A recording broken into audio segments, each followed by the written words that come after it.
All right, still dealing with that overturned vehicle on 40 eastbound. That's going to be west of Nashville in Kingston Springs. Going to be in between exit 188 and the Cheatham-Davidson County line.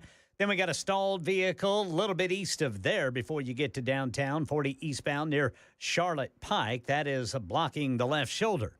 Traffic every 10 minutes every morning on Super Talk 99.7 WTN.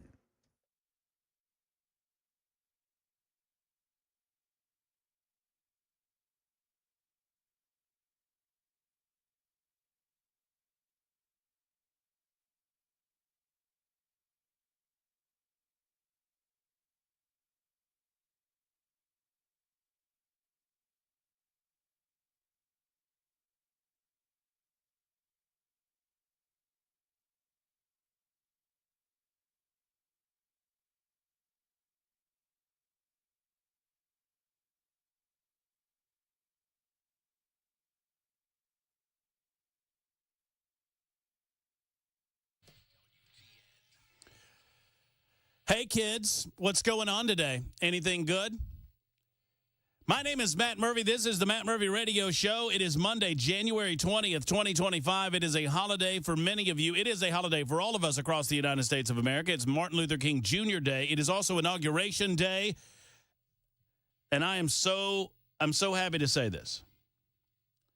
It is episode 732 of our visits together on Super Talk 99.7 WTN. It is my locks for Trump Day 324. For 324 days, I've been growing out this hair long enough now that I can put it up in a ponytail. Never a man bun, only a ponytail. I don't really understand the difference except where it's on your head, but whatever. But I've been waiting to say this, and I'm ready to go. Ladies and gentlemen, Donald J. Trump is the president of the United States of America. That's right. That's right. That's right. I bet that feels good to say. It is. So here's the interesting thing. I feel like we are family on Super Talk 99.7 WTN, and I know some of you don't like me that much, but you tolerate me, and that's okay too. I understand that we've grown as a family together. Maybe some of you didn't like me very much when I came along, and now you like me a little more. Or maybe vice versa. You didn't like me then or then. Whatever. But I have come to know Middle Tennessee, Greater Nashville, and all the parts that make up Greater Nashville, and I absolutely love this state, and I love this state's people, and I consider it home. And I could easily see myself working and living my life and dying with my family in the state of Tennessee. That's how much I have fallen in love with this state and this state's people over the last 3 years. But I've never been here when Donald Trump was president of the United States of America. It seems weird. I feel like I've been here a long time. But I came in December of 2021 in the midst of, or the waning months of the stupid, ridiculous, man-made COVID issue that took greats like Phil Valentine away from us. And throughout that time, we've been frustrated and angry and shocked and amazed, slack-jawed at the inefficiency, ineffectiveness, and downright bullheadedness, wrong-headedness of the Biden administration, whomever's making the decisions, because it's not Joe Biden. And I'll be honest with you. I always am. I hate that saying because I always am. May I be honest with you? No, lie to me. No, I'm not going to lie to you. Never will. I would not have told you on that first day, December 13th, 2021, when I sat in front of this microphone and had the honor of speaking to the people of Middle Tennessee, I would not have told you that Donald Trump had this opportunity. I am big enough to admit that I didn't believe that it was possible. A lot of people will claim that they did, but I don't think many did. But the one person that did not give up hope that I am sure of is now president of the United States. And it's not about him. All of his haters can say whatever they want. But if you feel way down deep in your core, in the fiber of your being,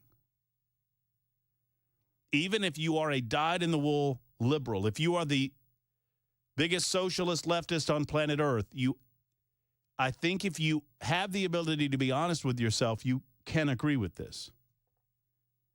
He did not need this. He could have avoided all of this. If it was all about Donald Trump, if it was just about Donald Trump, if it's just about narcissism and ego, this guy's playing golf in Bedminster right now. Or somewhere down near Mar-a-Lago right now. There are no lawsuits.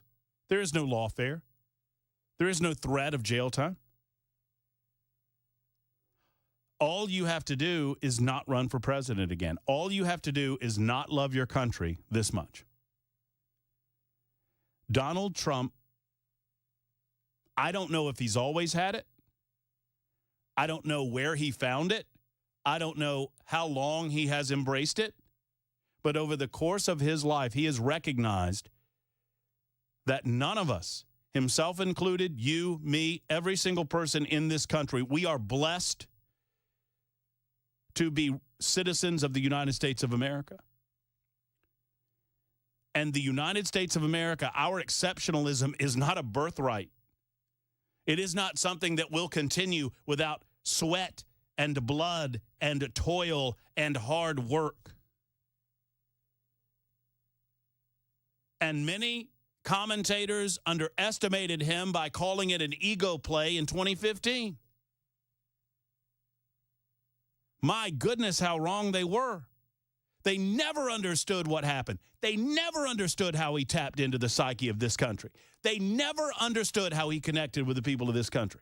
And still don't. To this second, they don't understand it. But you do. And I do.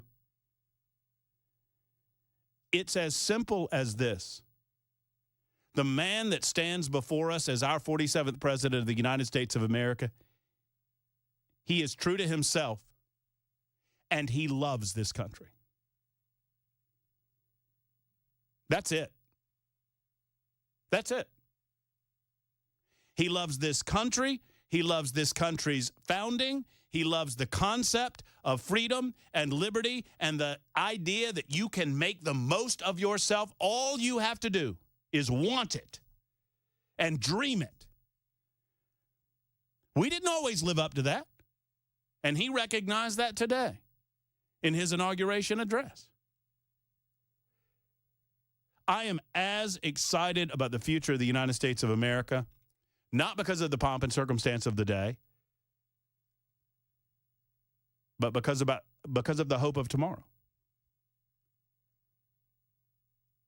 Not because of all of the balls and all of the everything going on in D.C. That's all well and good. These are symbols of a civilized society, right? Rites of passage. I was talking with Chad. I know Chad hates it, and I love Chad. I mean, Chad's a great guy. I mean, Chad hates it. He's like, I hate the pomp and circumstance. I mean, I get it. I understand the pageantry and all of that, and can we get it over with already? But these are things that symbolize what matters to us in a civilized society.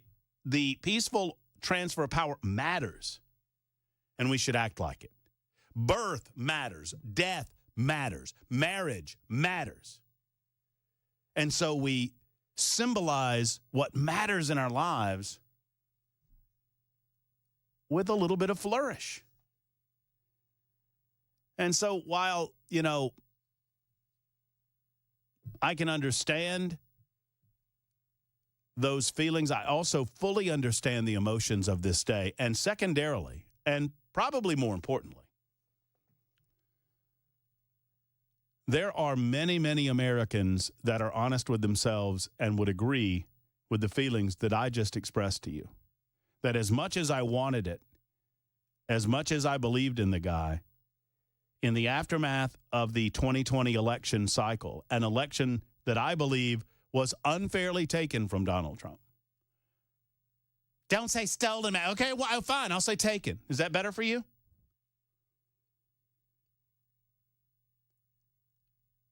And particularly in the aftermath of January 6th, I did not believe that there was a way for the man to make this type of comeback. It is the greatest political comeback in American history without a question, and it might be the greatest comeback in world history to do what he's done. And why has he done it? How has he done it? Well, he's done it because of you. He's done it with you. He's done it out of love for you. But he's done it because he loves America.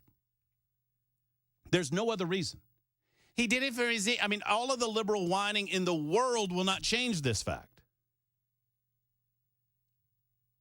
That he didn't need any of it. Now, the speech today. The word that comes to my mind, I don't know if I can say this word, but Chris Webber's not here today. He cracks the whip. Mason Fleming, he's a little more laid back. Hello, Mason. Hello. How's it going, buddy? Doing all right. Can I say baller? I think that's okay. I just did. I'll let it slide. I thought the speech was baller. You're encroaching on Hans territory a little bit. I don't know. I don't know. I think it's based. Does Hand use baller? Not that often, but he uses it. Okay. Well, but I think it's a proper term to use. It's a damn good word to use. I think it fits the situation. I listened to the speech and I said baller. The dude's sitting right there. Look, say what you will about Donald Trump. How is it? I'm listening to these nonsense media people on ABC. I was watching David Muir. I was just sitting there in front of the television, minding my own business, having some lunch, watching David Muir's smug self. David Muir, it was a very dark speech. It was a very dark. Have you looked around the United States of America lately? We got illegal aliens killing people on the streets. We got illegal alien gangs coming up from Argentina. Coming up from Venezuela. What are you looking at, buddy? We got major American cities on fire. We can't manage these things. We're more concerned about the borders of Ukraine than we are the borders of the United States of America. Inflation's high. Stock, the inflation's up, stock market's down, and you only get mugged if you go downtown. What country are you looking at? Don't you think it's pretty dark right now? And for a president of the United States not to be afraid, right in front of him, right there is Barack Obama, who had his third term as president of the United States, tried to get a fourth, that got stymied. Right there in front of Sleepy Joe, falling asleep during the speech, waking up, he said something nasty about him. Right there in front of Kamala Harris. Right there. He told it like it was and then turned it and said, and this is how we are going to fix it. And all the liberals can whine all they want, and we will break it down for you. Now, I'll say this. I have not. We've got Brian Wilson coming up in just a second. Brian has been our man on the scene in Washington, D.C. And I know Brian has a lot of stories to tell about what he has seen, and I'm excited to hear some of those. We're going to catch up with Brian hopefully once an hour during the course of the show. I'm excited to talk with Brian, revisit his old stomping ground on what used to be the Drive. He's up in D.C. I think he was in Congressman John Rose's office, set up there talking to Tennesseans and, getting the lay of the land, talking to us about what's going on. We will do that. But outside of Brian Wilson, we may have anyone that comes on this show today is calling us or stopping by of their own volition, because it's most important to me today, on this day of all days, to get your thoughts on all of this. I want to know where you are on it. I want to know what stands out to you. I want to know what little things matter to you. I want to know what part of the speech you loved. We might re-rack that speech in the 5 o'clock hour. That's how impactful it was to me. And for those who did have to work today and were not able to hear it, I think it's important enough for you to hear it during the 5 o'clock hour, and we might do that. So Donald Trump has already signed a couple of pieces of paperwork. He's set to sign more pieces of paperwork later on. I think he's participating in the first honors ceremony as we speak during his inauguration. It's about 4:19 Eastern time there in Washington, D.C. Has he been over to Capitol? Has he been over to the arena yet? I don't think he has. He's like, we're Not like an yet, hour not late. yet, We're no. like an hour late. That's all right. Over an hour late. So you on the phones, your response, your reaction throughout the course of the day today is most important to me. 615-737-9986. You can dial us up. You can find us on the super text line. That's up and running as well. My name is Matt Murphy. This is the Matt Murphy Show on Super Talk 99.7 WTN.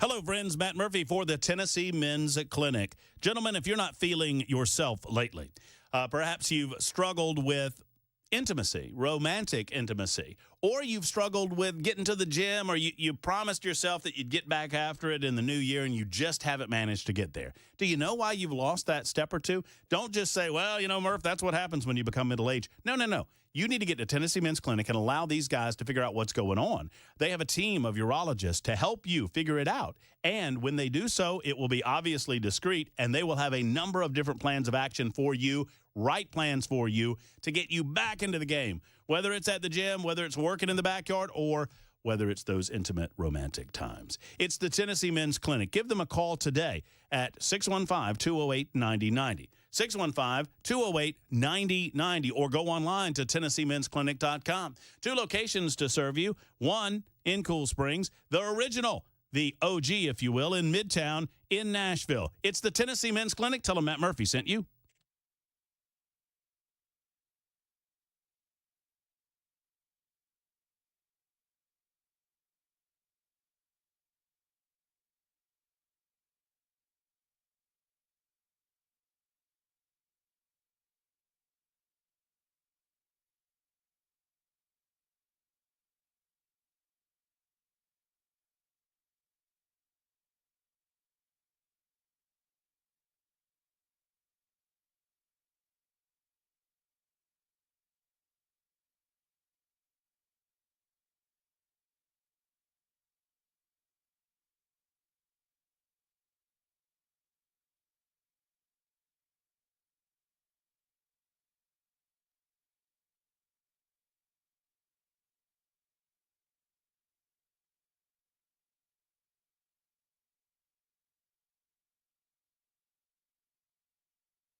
It can be hard to find someone that you trust when it comes to large home repairs. This includes heating and cooling. Efficient Heating and Cooling is a small company. They have big service and big results in mind. I trust Jeff Eddy and his crew to do what's right, and they prove it time and time again. If you're trying to make a decision whether to repair or replace your unit, Jeff Eddy and his crew will walk you through every option, every scenario, so that you make an informed decision. And that's a tough decision at times, right? Because you don't know if you've extended the life just enough. If you don't know if it's time, Jeff Eddy can tell you. He'll walk you through the entire process. And when it's time, they're an Elite Pro partner with Rheem, which is very important. He'll help you find the right unit just for you. Call Efficient at 615-784-4424. If you have trouble with your heater, Jeff Eddy will get out there jiffy quick, never charge you overtime, nights or weekends. Efficient, HVAC.net. That's Efficient, HVAC.net. Freezing rain and snow in amounts some parts of the South haven't seen in 60 years. Trump inauguration and Biden's parting pardons coming up at 3:30 on Super Talk 99.7 WTN. Thank you much, Ken. Hey, Ken Weaver, I forgot to say hello to you. Hey, Ken Weaver. How's it going, Brother Murphy? What's happening, brother? Man, I'm just watching all this, watching the first honor ceremony right now. Making sure I catch all of the interviews and all of the speeches. I love it. Looking forward to the next speech that he gives whenever he gets over to Capital One Arena. That is going to be That's going something. to be a biggie. And we're going to jip that. That is a join in progress. We will be jipping said speech. Yes, sir. At the time that it occurs, and maybe re-racking his inaugural address later on today because it was fantastic. It laid it out there where the goats could graze on it, called it like he saw it. I'm very curious to hear what Brian Wilson has to say about it. And here at 26 minutes after the hour, I think we got Brian back with us to report in from Washington, D.C. Brian, you've been all over the map today. I love it. Absolutely love it. Well, thank you very much, and our thanks to the folks at Busy Bee HVAC for allowing us to come here and sponsoring this trip so that I could do one last big assignment on Capitol Hill. It is now, as you mentioned, about here 4:26 or so. Trump is still on Capitol Hill. So we're a little late, right? We're way behind schedule. And part of this is, like, for example, we're seeing the first honors and all of the military parade that would normally be in the parade. They're now being done up on Capitol Hill. He's going to go over to, what does they call it, Capital One Arena. And have a whole sort of indoor parade over there. But the highlight's going to be when he sits down at a table and starts signing executive orders. Here's the one that we're going to shut down this, and we're going to do. He's going to get after it, and the crowd is going to go absolutely crazy. No question.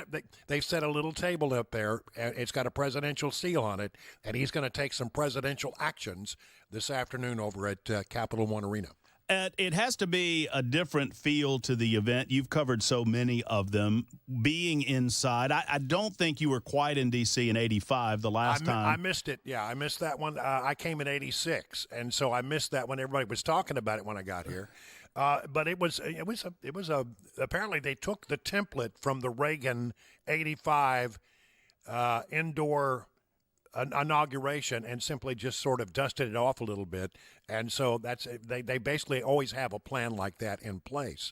I'm like you, though. I'm not completely convinced this was about the weather. You know, I just perhaps we will know at some point down the road when it is more safe for us to know. But you and I have talked both on and off the air about it, Brian, and you got the feel that somebody found out something in a position of security in a way where they advised the officials maybe this is the best course of action, that we go ahead and move this thing inside. And you know, if it's about the cold weather, just imagine the message this is sending to the good people of Greenland. What, you went inside because it was cold? They were ready to sign on the dotted line. Yeah, and looked at the TV like, wait, what? A bunch of weather wimps. We don't want to have anything to do with you guys. That's a good point. You know, he didn't mention Greenland in his speech, I don't think. No, he did not. He sure mentioned Panama, though, Brian. How's the speech being received up there? Well, it's hard to know. I mean, I think Democrats hated it, and I think Republicans loved it. I just admire Donald Trump for just looking him straight in the eye and saying, failure. You were a failure, and I'm going to try to make it better. And so I thought his speech was very powerful. I was a bit surprised that he was that blunt on his way, as Biden's basically on his way out the door. He wasn't going to let him get away with anything. And I think that especially became probably more true when we started to hear all the stories about all of the pardons that have been granted, some 8,000 pardons now. I think he probably said, okay, I'm going to let him have it right square between the eyes. And he did. And Kamala Harris, the body language of Kamala Harris was worth the price of admission. I'll tell you that. Well, you said something. I want to, when we visit in the 4 o'clock hour, I want to explore this territory because you said something to Chad Benson, and I think you are dead on when you said that I think Trump is better prepared in his second term because he missed the 4 years. I think it's such good analysis because he has had time to figure out what worked, what didn't work. He has time to reflect. Maybe there was a moment or two where he didn't know that he would have this opportunity. Now that he does, he seems to be hitting the ground running. So let's talk about that next hour. All right, we'll do. All right, there's Brian Wilson. He's in D.C. I believe he's posting out at Congressman John Rose's office, and we'll talk to him once an hour, get the lay of the land there, and continue to observe what is happening. Donald Trump is departing the Capitol for Capital One Arena very soon. We're departing for your telephone calls right after we depart for Ken Weaver's News. And Ken Weaver's News is happening right now on Super Talk.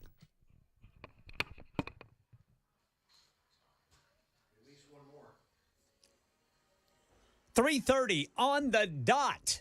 I'm Ken Weaver with your top stories. Middle Tennessee's not expected to get above freezing until Thursday. And get a load of what the Emergency Management Agency in Houston, Texas is worried about. Once that precipitation hits and the snow starts, the roads are going to be iced over. And that's why everyone's taking this high emergency and telling everybody to stay off the roads. Yeah, Louisiana, Mississippi, Georgia, Alabama under states of emergency for this winter storm. Some parts of the South to get more snow and ice than they've seen in 60 years. We've got the full forecast and traffic in 5 minutes.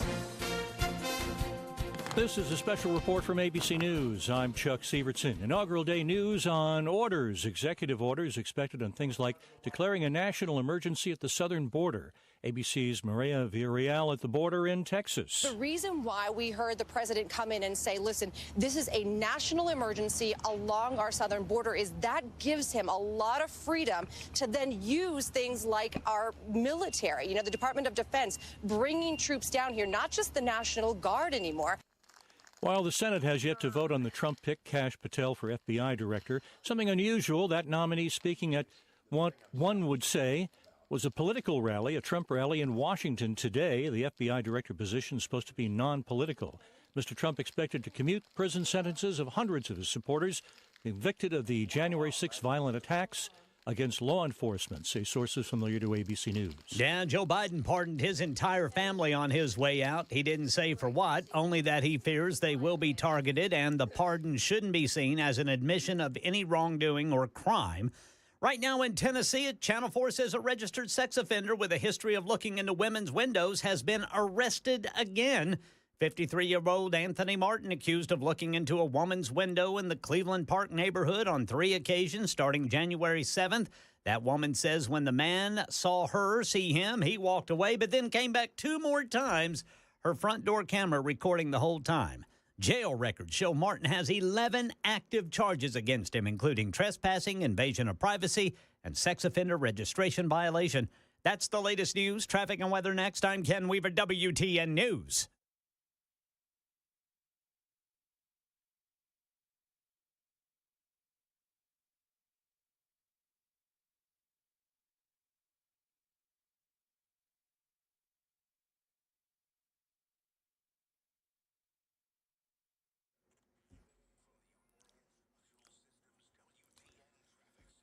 All right, Pegram, ongoing cleanup from an earlier eastbound crash. Now it is 40 westbound near the Davidson-Cheatham County line that is getting backed up there.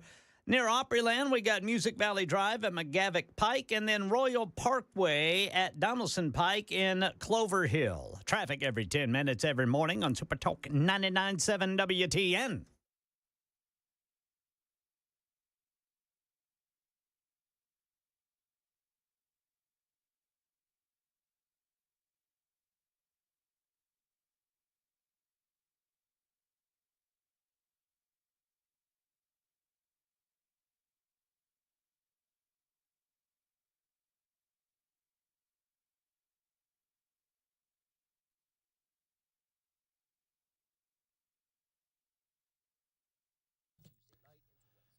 There's one and only Glock store, and I'm so happy to be telling you about it because the Glock store knows what they are doing. Hey, guys, it's Matt Murphy for the Glock store all month long in January. If you sign up for a shooting session at the Shoot 270 indoor range, not a lane, a room is what it is. I mean, the shoot270.com room experience gives you the opportunity to have a personal instructor in a private shooting room. After every session, you walk out a better, more confident shooter. Now, they could cattle call this thing with shooting lanes and get more people in and more lead downrange, all they wanted to with the Glock store. But that doesn't make you a better, more confident, more proficient shooter. This does. It's a superior training experience. It's why they do it that way.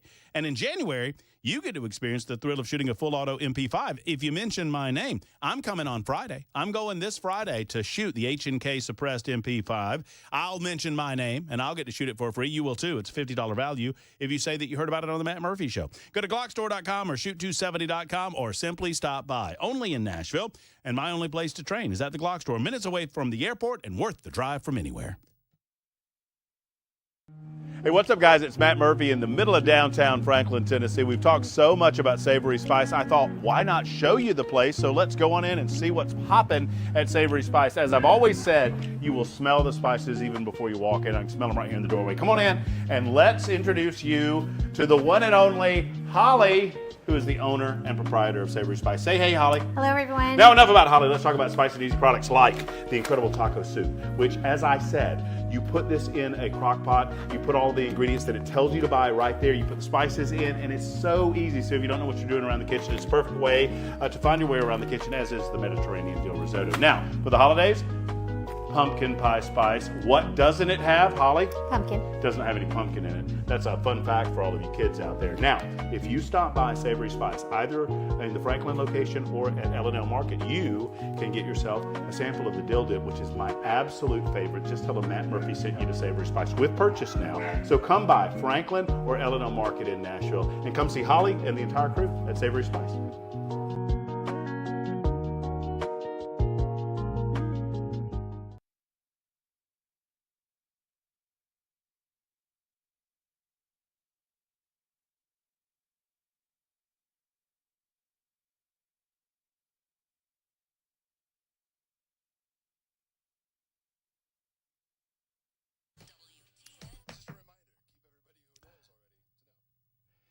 Hey, friends, it's Matt Murphy. You know, when I first moved into Mount Juliet, I had a visit from a great guy by the name of Jesse at U.S. Pest. It was before I met J.K. and Erica, the owners of U.S. Pest. It's before I began talking about U.S. Pest as a spokesperson on the radio. And I absolutely loved my interaction with Jesse. He came up to my door. He handed me, if you're watching on the television side of things, he handed me this. It is a little flyer. It says pest control. It talks about the possibility of getting a free pest inspection from U.S. Pest, the fact that you could refer a neighbor or a friend or a family member, receive a $50 credit on your account, free mosquito, tick, or flea treatment during the summertime months. But most importantly, it made folks aware of what's going on with pests in the state of Tennessee. Everyone's threatened by termites. We've got a lot of the creepy crawlies that are trying to come in this time of year. What with the cold weather, they want your warmth, man, and they want your food. I'm talking rodents and rats and mice and those types of things, plus, of course, roaches and the usual bugs that you find, spiders and whatnot inside of your home. Let's protect your home from these things. Crawl Space Service, easy for me to say, termite protection, and full-service pest control with U.S. Pest. 590-1260. Give a call today. Maybe Jesse will come out to your place for that free inspection. 590-1260 for U.S. Pest.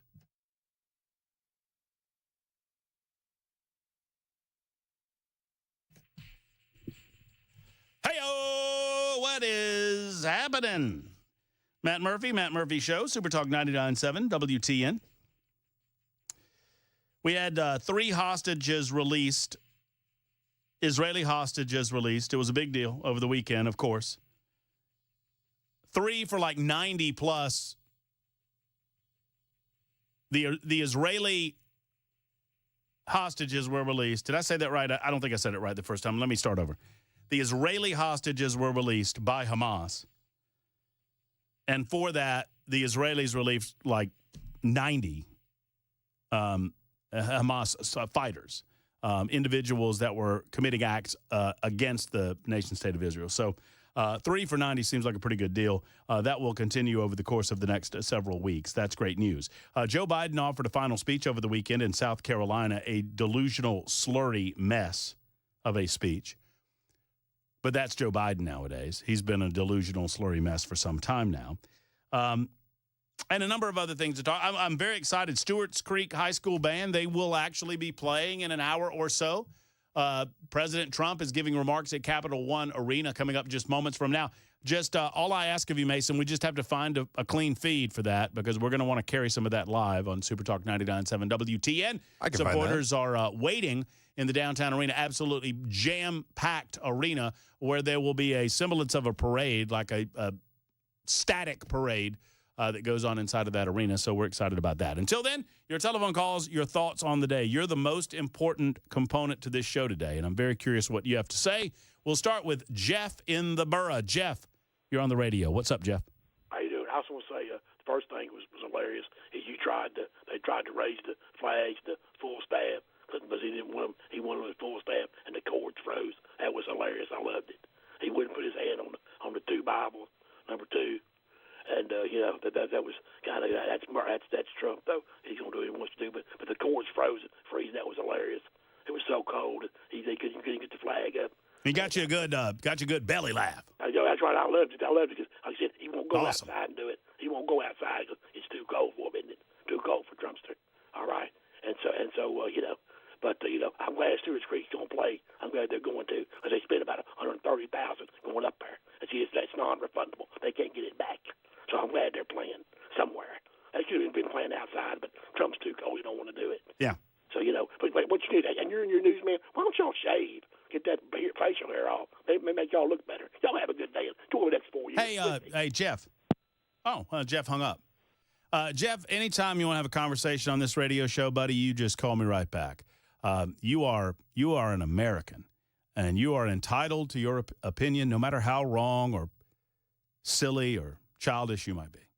I love you, buddy. I mean, you're good. I mean, hey, why don't you stay? Why don't you stop laughing back there? Start shaving back there, Ken Weaver. Huh? Buddy? Well, I did my neck this morning.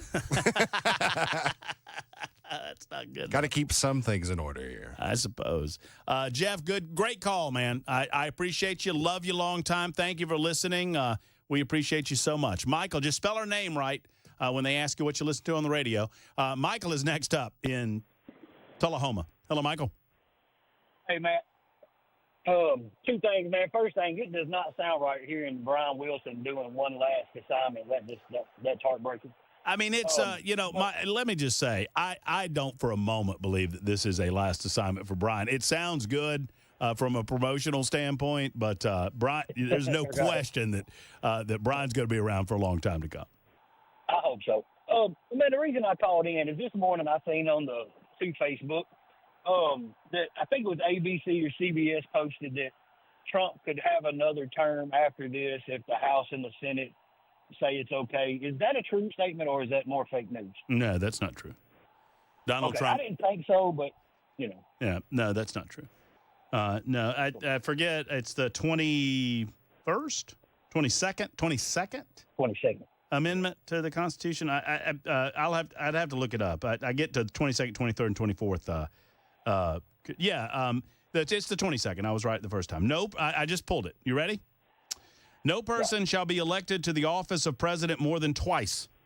It's just right there in the first part of the first sentence. And no person. That's what I thought, but yeah. And no person who has held the office of president or acted as president for more than 2 years of a term to which some other person was elected president shall be elected to the office of president more than once. So it has nothing to do with whether he serves sequentially. You cannot serve more than 2 terms as president of the United States. That's what I thought, man. I just wanted to make sure. There you go, man. I appreciate your time, Matt. You're Thank awesome. you, brother. I appreciate you. And let me tell you, this goes to the heart of the matter, and thank you, Michael, for the call. And the heart of the matter is this. So Donald Trump has he has 4 years in office, no question. And, I assume if things go well during the midterms, maybe he'll get a little bump. He'll get a little opportunity to get something done right after the midterms in 2026 or 2027.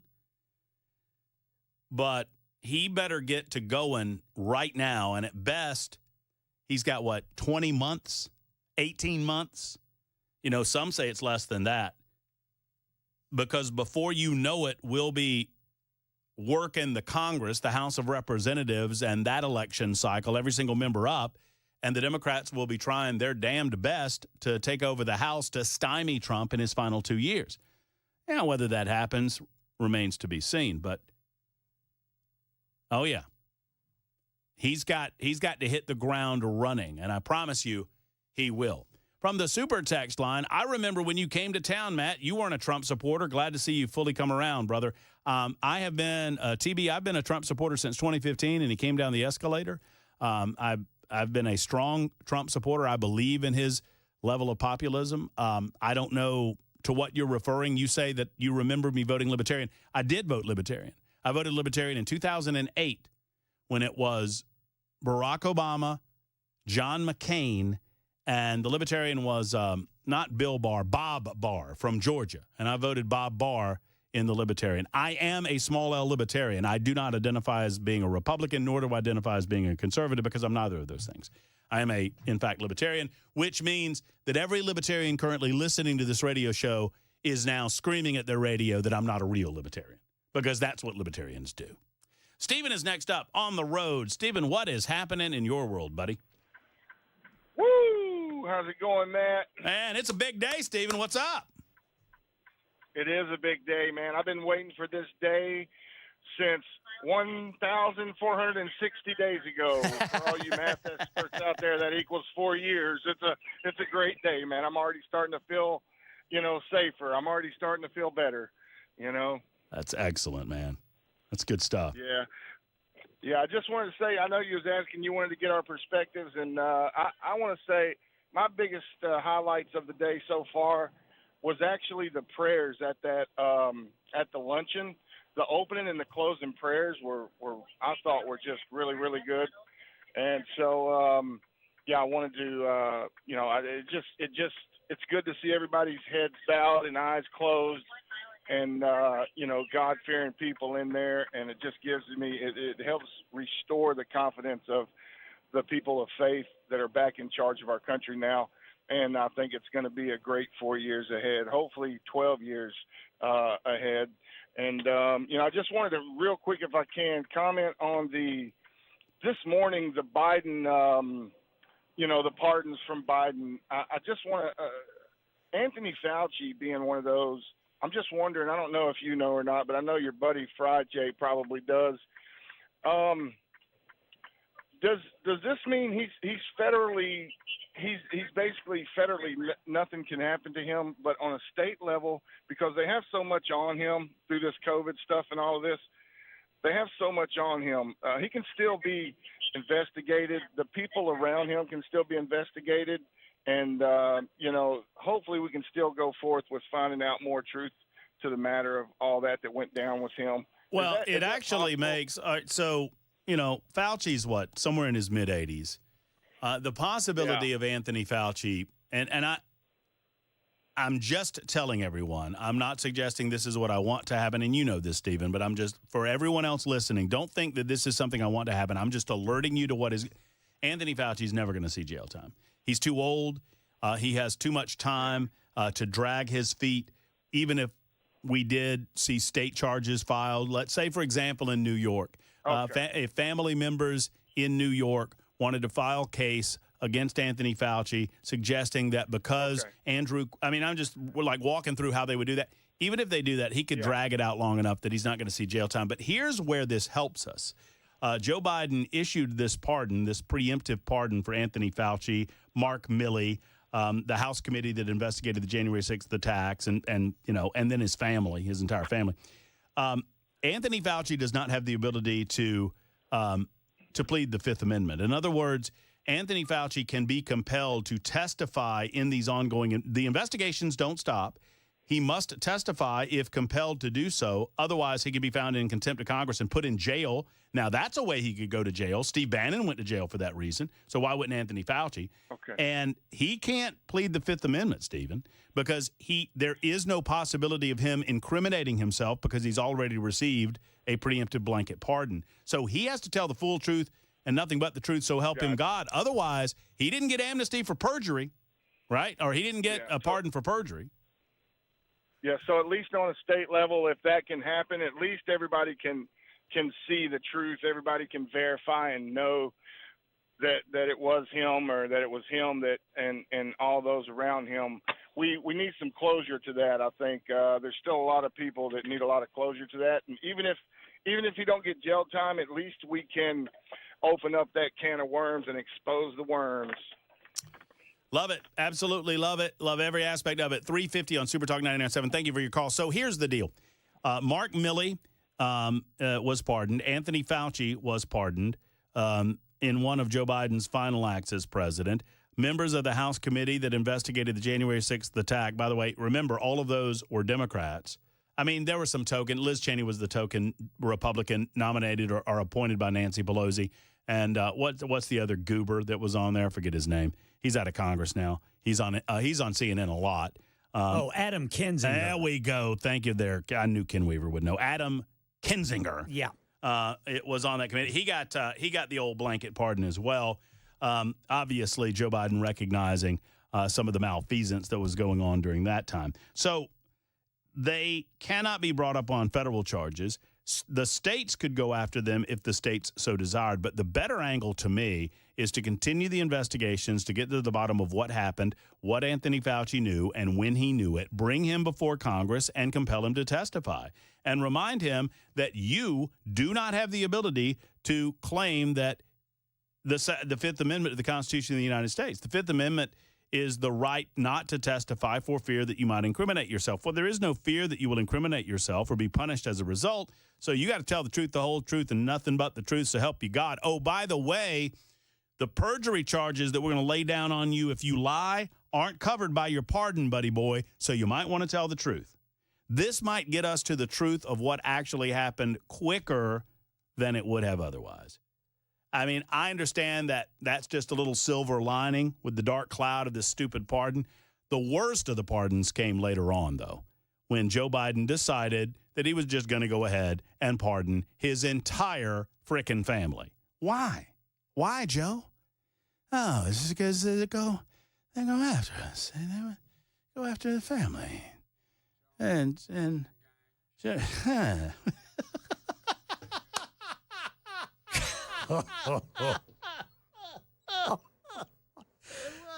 That one, I can never get that one out of my head. So, I mean, we'll talk about the pardons here in a minute. We'll talk to all of you. You are the most important component of this radio show every day, particularly today. 1325 wants to know why Mark Milley. I'll tell you why in a moment on Super Talk 99.7 WTN.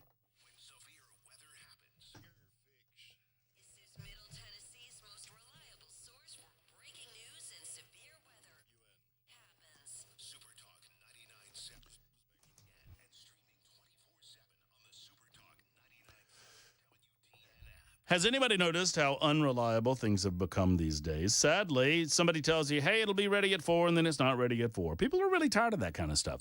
Friends, it's Matt Murphy, and if you've had it with unreliable vehicle repair shops, come to Eurofix. Eurofix turns unreliable into, wait for it, reliable. And Eurofix has your vehicle ready when it's really ready. So you don't have to stand around and wait in the auto repair shop. As clean and wonderful as Eurofix is, you don't want to stand around and wait. And they know that. They repair all European cars with quality that beats the dealer without dealer pricing. That's because dealer repair shops are designed to pay virtually all of the dealership's overhead. You don't need to pay for all of that. Why would you want to pay for all of that? At Eurofix, reliable also means a 3-year nationwide warranty and a free loaner car with every repair appointment. You just need to call ahead on that loaner car because they are very popular, as you might expect. If you're tired of unreliable repair shops, come to where it's reliable for the last 26 years. Eurofix. 844-EUROFIX or visit myEurofix.com. Tell Aaron I said hello. myEurofix.com.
All right, we'll get into more of your telephone calls as we are able coming up in just a moment. As I mentioned at the top of the show, this is your day. I'm very curious, your reaction. The little things, the big things. A lot of reaction on the super text line to Jeff, the troll caller that started off the show. That's the best y'all liberals got. Oh, I've got better. This snotty-nosed Harry Sisson, y'all know who this is? He's an online guy. He's a big-time liberal. He was all in for Joe, and then he had to be all in for Kamala, and now he's all in for sucking his thumb and whining. Boo. He offered his thoughts about Donald Trump's inaugural speech. In a 56-second clip, this guy had to edit it 6 times. I mean, like, all that just to whine? We'll play that for you. We perhaps will play Elon Musk's comments from earlier at Capital One Arena and your telephone calls, and we're awaiting remarks from Donald J. Trump, the President of the United States. That's all to come. Ken Weaver's newscast is coming up right now at Super Talk 99.7 WTN.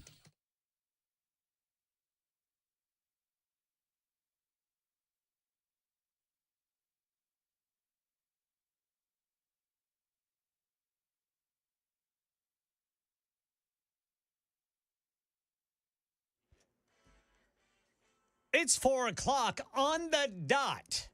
I'm Ken Weaver with your top stories. Middle Tennessee, we're not getting above freezing as soon as we thought we were. And the Deep South could see snow and ice. Mayor Van Johnson of Savannah says they're expecting it. Stay home, watch Netflix, make some soup, enjoy your family. The schools are closed.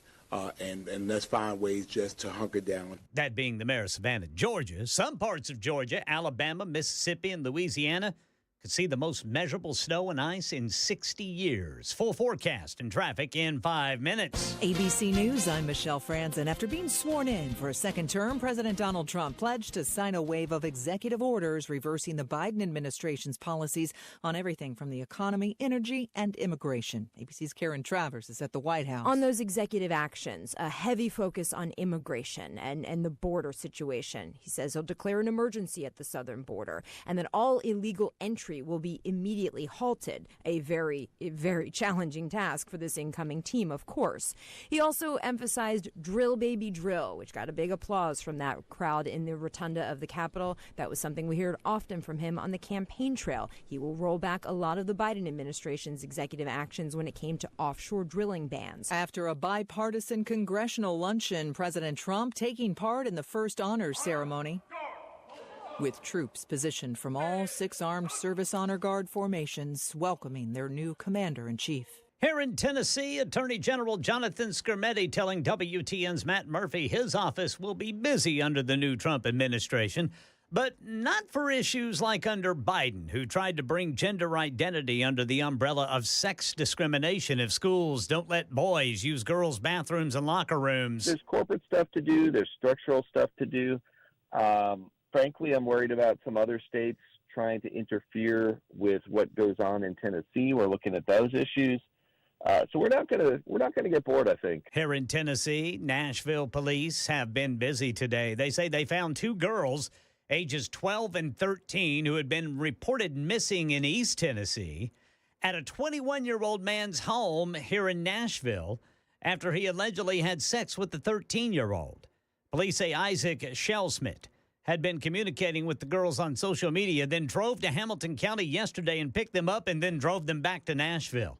That's the latest news. Traffic and weather next. I'm Ken Weaver, WTN News.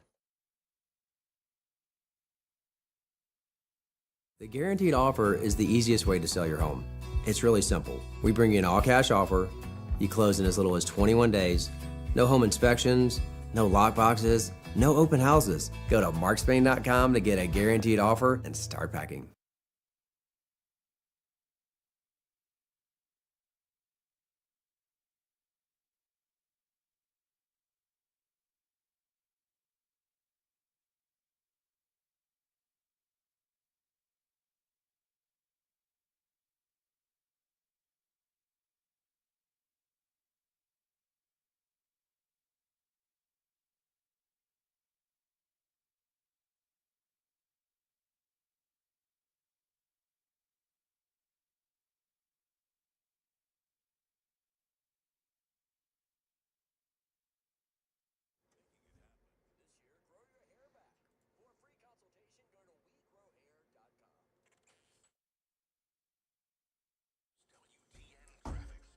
It's like the holidays all over again. There is not much traffic out there on the interstates. We still have the cleanup from an earlier crash on 40 near Pegram.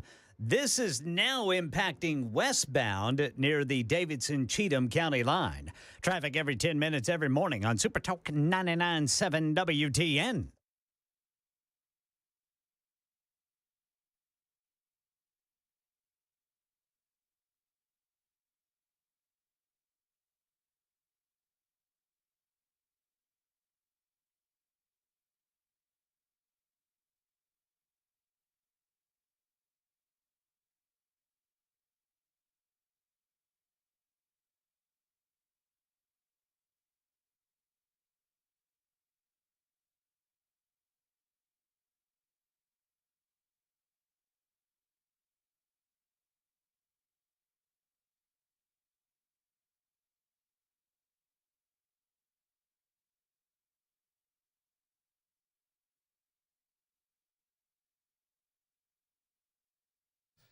I'm so excited, and I just can't hide it. I'm about to go to Dr. Gill in Franklin, and I think I like it. That's right, I'm going on Wednesday. I hadn't been in a while. Back's been feeling great, but over the last couple of weeks, I've noticed some lower back pain that I want to get corrected. I called Dr. Gill. I said, hey, it's Matt Murphy. I need an appointment. They said, get on in here. I originally scheduled it for this morning and then realized I had Inauguration Day to deal with. And so I rescheduled for a Wednesday morning. Bright and early at 10 a.m. in Franklin. Love these guys at the Dr. Gill Center. Whether it's your new appointment being scheduled or you've been in the past and perhaps, like me, you felt so good, you haven't been in a while, but now maybe something's tweaked or flared up and you need an adjustment, it's time to get to the Dr. Gill Center. They've got someone for you. They've got Dr. Wendy, Dr. V, Dr. Dominic, and the rest of the team, a team approach at the Dr. Gill Center.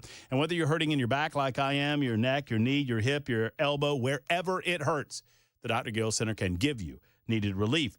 So many people say, well, they're a chiropractic care center. That's spinal in nature. They do a lot more than just that. They have the Class 5 laser system, red light therapy, their spinal decompression that Dr. Gill brought to Middle Tennessee some 30-plus years ago. The Dr. Gill Center for Back, Neck, and Chronic Pain Relief. Friends, you don't have to live in pain. You don't have to take pills all the time. You don't have to shoot up with needles to block the pain. You can get relief. Call today. 615-882-4838, 882-4838, the Dr. Gill Center for Back, Neck, and Chronic Pain Relief.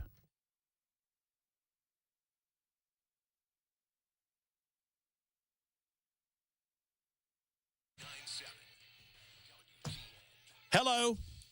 My name is Matt Murphy. This is the Matt Murphy Show on Super Talk 99.7 WTN. It's hour number 2 of the big broadcast. Thank you for being here. It is Monday. It is January 20th. It is Inauguration Day. It is also MLK Day. You know, normally on this day, January 20, it's when I tell you that this should be called Civil Rights Foot Soldiers Day, but I'll save that for another MLK Day. That is not to cast any aspersions over MLK and what he did, obviously not, and it's not to diminish his role in the greater effort. But there were many other people, and I think Martin Luther King would be the first to agree with me, that I wish that it was National Civil Rights Foot Soldier Day, but, you know, I can keep wishing and I'll get nowhere with it. It is Locks for Trump Day 324. First time, and I think this is the first time that I've publicly had my hair in a ponytail since college. I think that's right. Really? I think that's right. Well, wow, 50 years. That's wild. You jerk. You're such a jerk. You're such a jerk. You know, Han says, all the time he says to me, he calls me up and Han says, that Mason Fleming, you'd love him. He's a jerk. Hey, I aim to displease. That's why I'm here, right? You're a good man. Mason is in for the, our normal man, Weber's off today because it's a company holiday. But we're here. Here we are. Ken Weaver is back in the newsroom. And he is busy at it. He is hard at it today. I'm telling you, I'm busier than a one-legged man in a hot chicken eating contest. It's harder to get back to the table. I know. Well, there you go. Okay, I was going to get it in a second. I mean, a lot going on, Weaver. Yeah. I mean, craziness. What with the pardons and everything. I mean, you got all of the outgoing line of the storyline. Yep. Joe Biden on his way out. You got all the incoming storyline. We got the pomp and the circumstance of the day. I mean, there is a lot happening today. You bust in here anytime you need to, my friend. Well, I'm seeing some reports now where apparently Vivek Ramaswamy has apparently told somebody over there that he will not be serving on Trump's Government Efficiency Commission as he's thinking about running for this governorship of Ohio. We've heard rumors about that over the last couple of days that that's really, really appealing to him. And I wonder if Vivek realizes that that is always going to be Elon's jam, right? And makes you wonder. And it's maybe he's teeing himself up for another run for the White House. You never know. Later down the road. I think he'd do well in a capacity as a governor, certainly of a state like Ohio. So, yeah, that's very interesting news.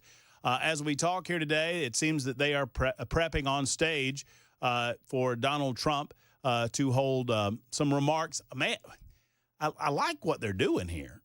They got these really comfy seats. I was like, those look awesome. Look at those chairs. I'd lounge in that. Oh, man. Have you ever seen anything like that? I mean, compared to the seating they had earlier, no, don't get me wrong.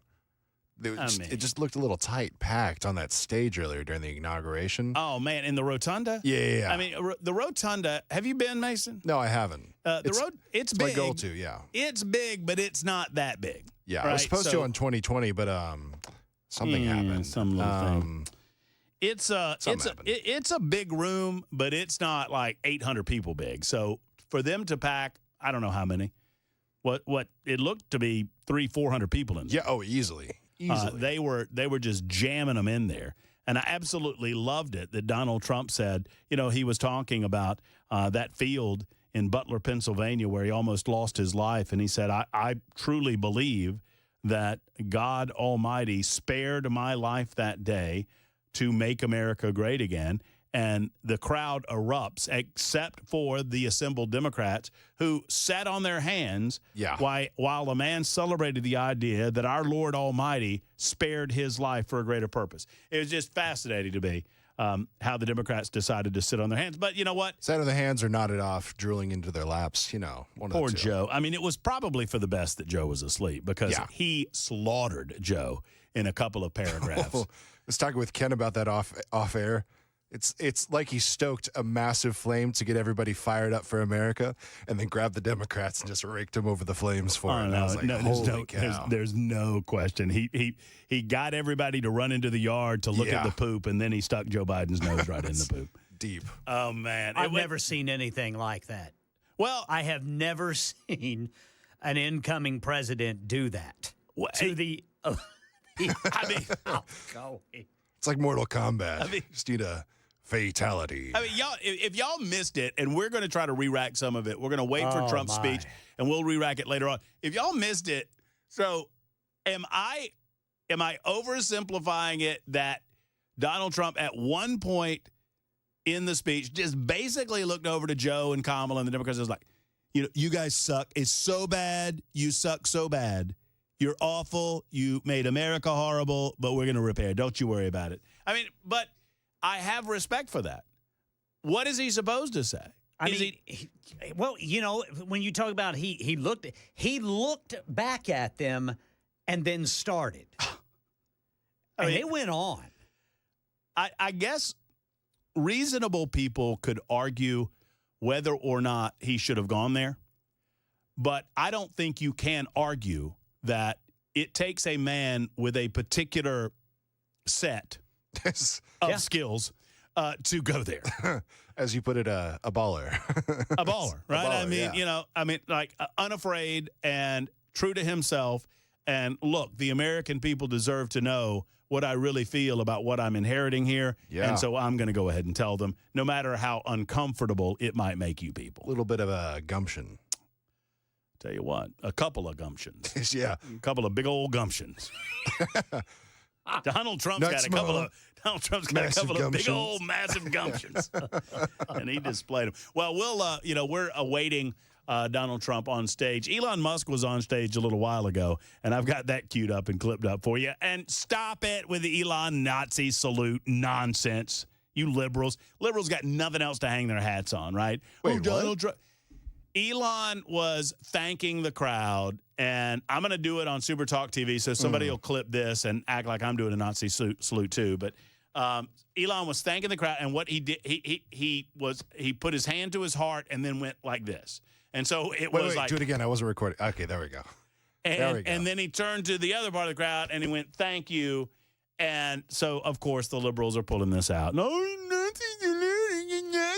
shut up. It's a thank you from the heart, people. Good Lord. Every time somebody raises their hand in the air, it's not a Nazi salute. Yeah. Just like every time somebody says it's A-OK, that's not a white power salute. Somebody will accuse me of that too. No. Someone on the super text line called it testicular fortitude. That's right. That's exactly right. A lot of that going on. Lot of that going on. All right, let's get back to your calls as we'll check in with Brian Wilson coming up in about 5 or so minutes. But I want to check in with you right now. Missy's been holding the longest out of Franklin. Missy, thank you for your patience. You're on with the Matt Murphy Show. Good afternoon. I almost forgot that I was holding. I'm so sorry. That's okay. No, I was enjoying the show so much. Y'all are, every time I get in my car, all throughout the day, I can't wait to turn on my radio. Y'all are all amazing. You're sweet. Thank you so much. Just today when I happened to be a pastor, and we were in our building, and we turned on the TV, on our big TV, and we all were, those of us that were on staff were watching everything and just smiling and, laughing and enjoying everything. And I just thought, I'm just so hopeful, I think. And then I was reminded of a verse in the Bible in Proverbs. It says, when the righteous are in authority, the people rejoice. And Trump's not our savior. I know that. He's flawed like any other man. But I think that he stands for good, and I mean moral policies for the most part. And that just made me feel very hopeful that, some of the things that he's going to reverse and turn around and head in the good direction for our country and actually for the world, because we are world leaders. And I think that some of the things that he's about to turn around are going to hopefully show some of these people that are so deceived and so not seeing clearly. When the tide rises, it rises all the boats. So that's my prayer, is that everybody that's so deceived about this will be able to see what a difference it is. So anyway, I just appreciate y'all. I hope y'all are having a great time. I'm glad that Brian is where he's at, and I do agree with you. I think you should play Trump's speech for your audience because it was really good. Well, some missed it, and Missy, I will take you up on it because I think it's a good idea to do it later on in the show. And thanks for the call, Missy. Later on in the God bless you. We'll rack that up later on. It's about 30 minutes, so we'll have to work on figuring out to piece it up. We'll have to chop it at some place in the middle, and we can probably do that in real time. But we've got it, and I just was so impressed with it. We're going to talk about it throughout the course of the day. Why not actually play it for you throughout the course of the day? Jason Aldean is set to perform at the Liberty Inaugural Ball, which is happening a little bit later on tonight. There are a number of other performers. I think Rascal Flatts are performing. Kid Rock has he either performed or is. And by the way, everybody, Snoop Dogg apparently repaired his riff with Trump. Y'all calm down. Snoop, I mean, I understand that he did the thing with the clown thing and the shooting, and he said he's repaired all that. He's all good. Old Snoop. And apparently Snoop is either showing up or already has shown up, and okay. I mean, who doesn't love Snoop? If you don't, I mean, who doesn't might love be Snoop? something wrong with you. Who doesn't love Snoop? Martha Stewart loves Snoop. Yeah. The Olympics love Snoop. Yep. Snoop was the only thing worth watching at the Olympics. I mean, only honestly, thing watching. Honestly. I mean, it's hilarious. Because when I watch Snoop Dogg, I don't care. It doesn't matter whether he's high or not. When I watch him, it's always like he's high. I just assume he's high, there. Yeah. and it's funny to me. Did I tell you that my roommate toured with him? What? Yeah. So my roommate does like live touring. He's gone with a couple different groups, but he did what was called the 8 Days of Blaze tour, and it was Snoop Dogg and T-Pain that were together. And Snoop bought his special weed for everybody, and gave him stuff to take home. He has still worked his way down that stash that he's got to this day. I don't care for his music, but you know what? He makes me giggle. So it's fine. I just he's an entertainer. He makes me fun. He makes me laugh. Have you? I think I have this right that Snoop Dogg one time said, and man, the only man in the world I can't hang with is Willie Nelson. That's what he said. Okay. David and Christy and Elaine and Forrest, we'll get to each of your calls coming up. We'll get to Brian Wilson coming up in just a moment. He's going to update us as to what's going on. And Brian said something, I think it's dead on, absolutely spot on, earlier today when he said that, I believe it too, that Donald Trump is better prepared in his second term than he perhaps would have been. Now, that doesn't mean that America didn't suffer for 4 years as a result of the shenanigans that went on in 2020. But I think this guy is ready to go in a way that perhaps he wouldn't have been in 2020 for a second term in office. We'll talk with Brian about that and more coming up in a moment on Super Talk 99.7 WTN. Ooh.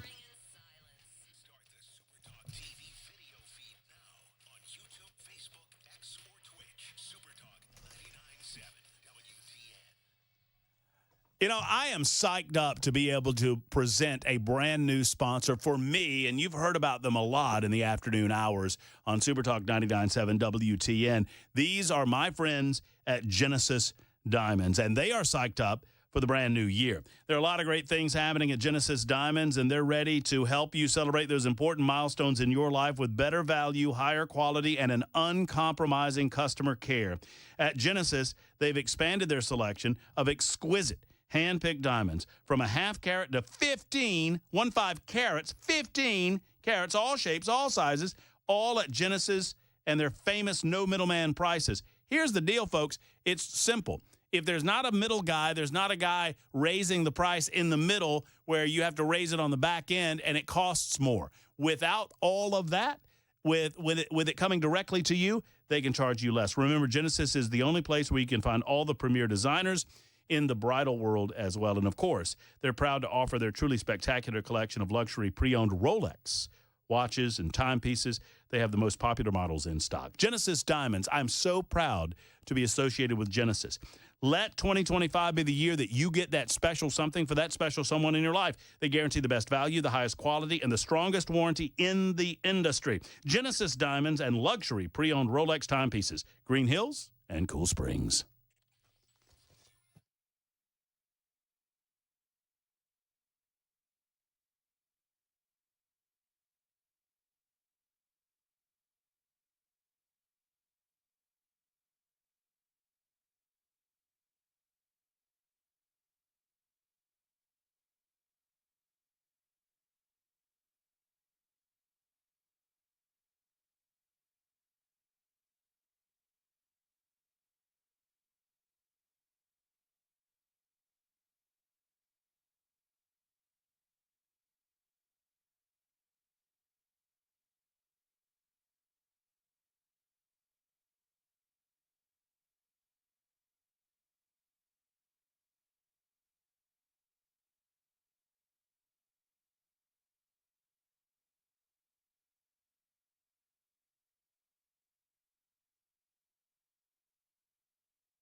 Some parts of the deep south bracing for snow and ice, the likes of which hasn't been seen in 60 years.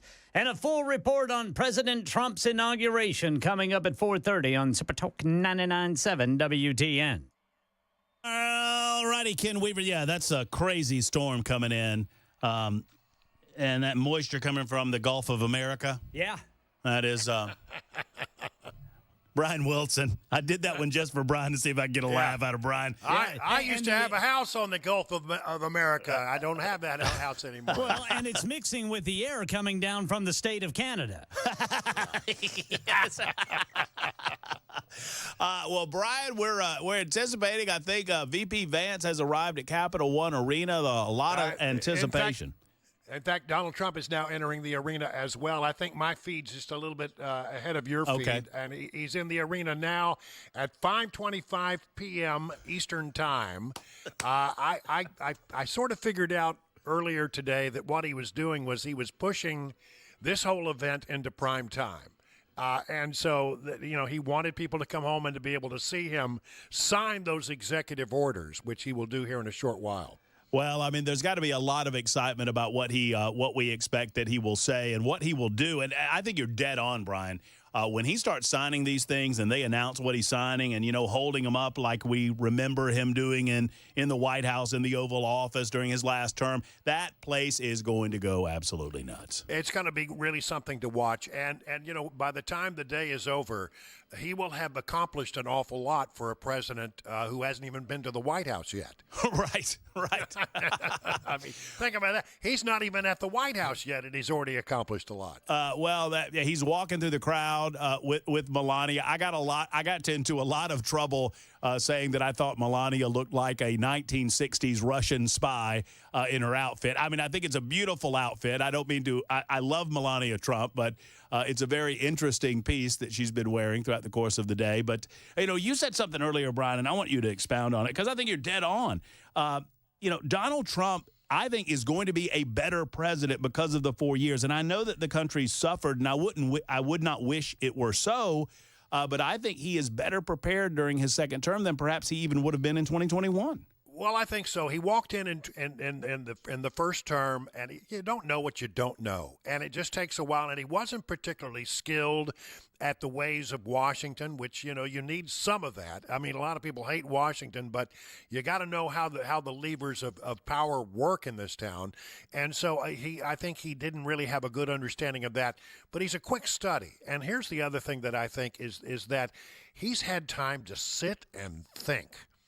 If I get another chance, I am going to make sure that I make the very most of it. And I think he's been grinding his teeth, and I think he's been waiting. I think he's loaded for bear, and I think he's going to have a great second term, even though there's been 4 years in between that and the first term. So he's about to come to the microphone, Brian, and he's doing he's going to give us the Trump first, right? We got to have a little more of the Trump. I'm certain that you either saw it live or have seen the images of him with the actual Village People. That was hilarious, wasn't it? Yeah. I mean, obviously, at any time, he's got a chair there. As you described it, Brian, he's got the presidential, a smaller desk with the presidential seal in front of it. I mean, and he's got a microphone. That's hardly what I would call the Resolute desk, but it'll do. The Resolute kitty table is sitting in the Capital One Arena. But he is raring to go. And let me tell you something. They're sparing no expense with these fancy chairs. I mean, they turned around these fancy chairs in a quick amount of time. Did you see these fancy white chairs they're sitting in?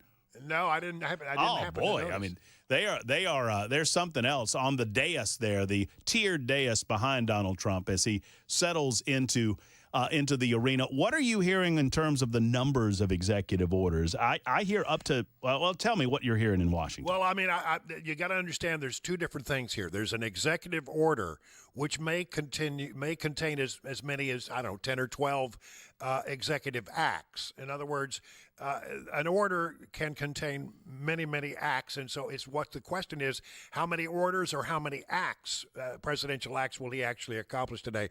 As far as presidential acts, the number that keeps bouncing around town is 200. Wow. Now, how many executive orders that is a different matter. Wow. Well, I mean, he's getting ready to go there in the Capital One Arena. Brian, This is going to be epic. It's going to be absolutely fabulous, and we're going to try to carry that live. So we're going to go to Ken Weaver now. Brian, we'll come back to you in the 5 o'clock hour. Look forward to that. Brian Wilson is in Washington, D.C., covering it for us there. We will get to Ken Weaver's newscast, and we'll get to Donald Trump at Capital One Arena coming up in just a moment on Super Talk.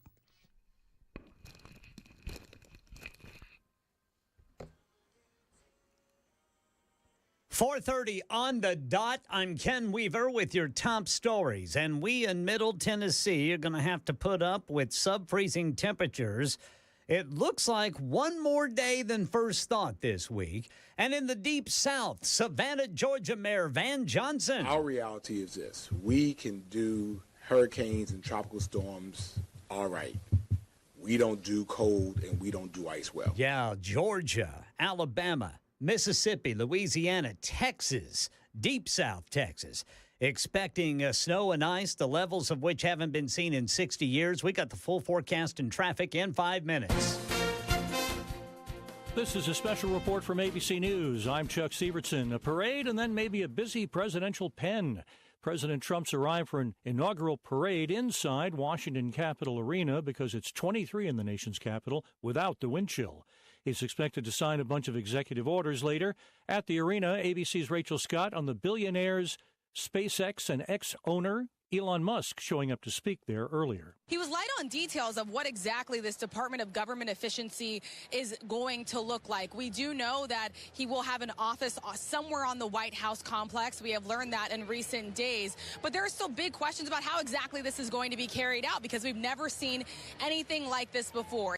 Meaning a billionaire business owner who's still running his companies having a White House office. President Trump expected to pardon a lot of rioters convicted of violently injuring police officers on January 6, 2021. Now, Joe Biden pardoned his entire family and didn't say for what, only that it's not an acknowledgement of any wrongdoing or criminal offense. And Stephen Portnoy on Biden's last-minute move to free an 80-year-old who was convicted of killing 2 FBI agents 5 decades ago. Native American activist Leonard Peltier was convicted in 1977 of killing 2 FBI agents. He's always denied it, and over the decades, Peltier's defenders have argued the case against him was flawed. In 2000, his then-attorney told ABC News, Mr. Peltier was convicted only after the FBI terrorized a number of witnesses. In recent weeks, former President Biden was strongly urged by then FBI Director Christopher Wray not to grant the 80-year-old clemency. And the FBI Agents Association now says it is outraged by the move. That's the latest news. Traffic and weather next. I'm Ken Weaver, WTN News.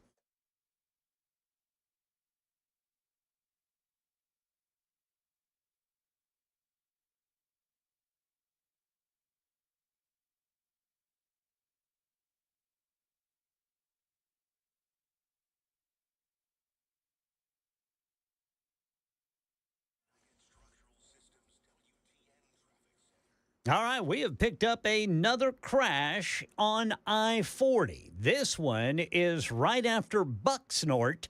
It is going eastbound. The right lane is blocked. It's 2 tractor trailers, one hauling paint that is all over the interstate there. That's going to take some time to clean up.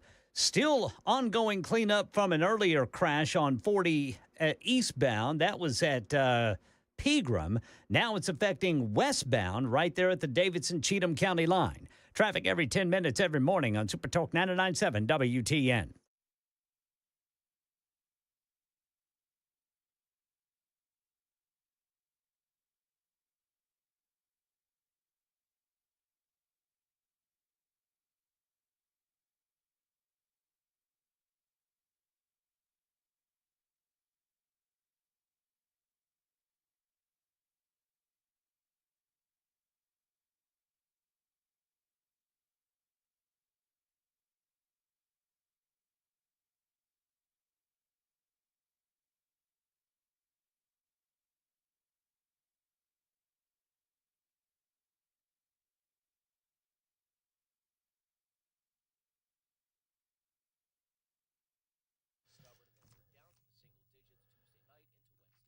I've been telling you and encouraging you to take a visit to Grace Point Healthcare. All about this organization, everything about this organization is just appealing to me. They're affordable, they're convenient, they have comprehensive medicine, and they do it the right way. It's modern medicine done the old-fashioned way. And it's just a fit for me, such a fit that when I sat down with Dr. Rob and the rest of the crew at Grace Point Healthcare, I knew that Grace Point Healthcare is now my primary care provider. As a direct pay primary care provider, it means that all treatment decisions are made between you and the medical staff, not you and your insurance company. And whether you're paying by visit or enrolling in the Smart Care plan, you'll always know that you're getting exceptional care, and you'll know what that care costs. As a matter of fact, $69 a month, that's the basic Smart Care plan, and it offers free office visits, unlimited free office visits, and free labs and diagnostic testing. There's no long wait times in the waiting room. They're your primary provider. They will treat your entire family. They even do house calls if necessary. They treat the whole body with a comprehensive approach. They're not beholden to pharmaceutical companies. They're a military veteran-owned practice, and they believe in natural treatment whenever possible. I love everything about this organization. Make them your PCP by contacting Grace Point Healthcare. Give them a call at 599-6868, located in the heart of Franklin, 599-6868. Modern medicine, delivered the old-fashioned way.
Our leftist friends are making mountains from molehills.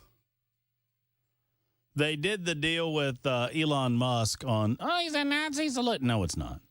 And they're also doing the deal with, apparently Donald Trump did not put his hand on the Bible during the swearing-in ceremony.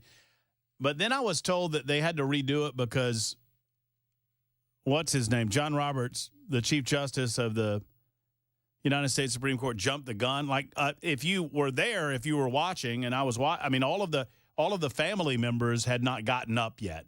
Melania, he had started in on Trump even before Melania got up with the Bibles.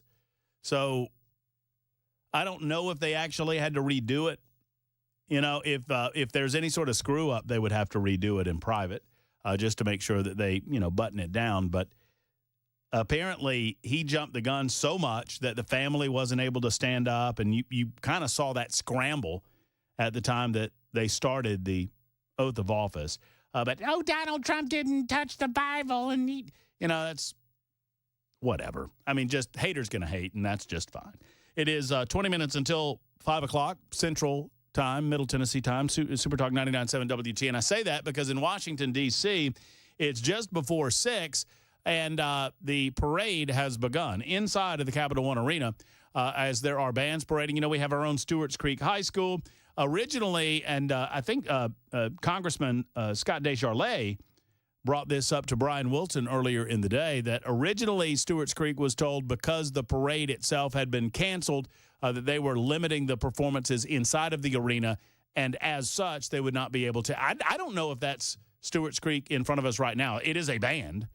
It's not. It's a school from Middletown. Okay. Well, let me know. Middletown. I'm keeping an eye. Middletown, Connecticut. Ohio. Oh, Ohio. Okay. Yeah. That makes sense. Let me know when the Tennessee boys come by, and girls, and we might join some of that in progress. Either way, they lobbied, and the Stewart's Creek High School band apparently will be allowed to perform inside of Capital One Arena, which is good news. We saw a very touching moment as the Butler, Pennsylvania Fire Department paraded in front of Donald Trump, and they presented Donald Trump with the jacket. You might recall at the Republican National Committee, and I'm so sorry, I forget his first name. Campatore was his last name, and I forget the firefighter's first name that passed away. If you know it, let me know, and I'll share it with you. But many of you on the Super Text line can help me out on that. But firefighter Campatore, his jacket was presented along with the rest of the Butler, Pennsylvania firefighting. It's Corey. Thank you so much, Ken. Yes, sir. Corey Campatore, who lost his life. He was the gentleman he was in the crowd, obviously, that day and was shot and killed in the attempt on Donald Trump's life. It was a very, very touching moment at the Republican National Convention with his fire jacket on stage at the behest and permission, with the permission of his family, who were obviously Trump supporters. And there they are at the inauguration ceremony as well. Right now, the Middletown, Ohio, as Mason mentioned, band and the cheerleaders are marching in the inaugural parade. So we're watching all that happen. As we do, we take some of your calls. Many of you have been holding, and I appreciate all of you for your patience. Who's been holding the longest there, Mason? I can't see it, but you just line one. David, you're up out of Franklin. How are you, buddy? Good. How are you? I'm great, David. Thanks for calling in. I wanted to give a call out to old Ken Weaver because I'm from Oklahoma as well, but our band marched in the 85 inaugural parade that didn't actually happen. Oh, I mean, were you in the band? Yeah. So y'all went and weren't able to march? No. Oh, that stinks. No. Yeah, it was like negative 30-degree wind chill. When we were there, we had to use radiator fluid to put, like I play the baritone, but had to put it in my baritone to help keep the valves from freezing. But holy moly, that wasn't really working either. So, and then they finally said, well, we're not going to be marching. We're going to go to the Capitol Center. I think it was in Landover, Maryland, is actually where we went. We didn't go where they are. But we were one of two bands that actually was heard by President Reagan. Oh, wow. When he came in. But they didn't let us march around and do all that. We were up in the stands and everything. That's just got to be, even though you did not get to march in an actual parade, that has to just be a lifetime memory, though, David. Oh, yeah. Yeah. I mean, I have the patch still, but it was a great event. It's sad that when you're that age, you don't really think of it as that, because I think I was like a sophomore or freshman.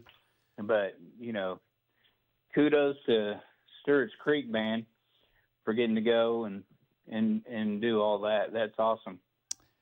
David, you can be honest now at this point. Did you think Reagan was kind of a dork at the time? Did you? No, but, No? What's weird is we did another before we went to the inaugural parade when they were still, trying to win the election.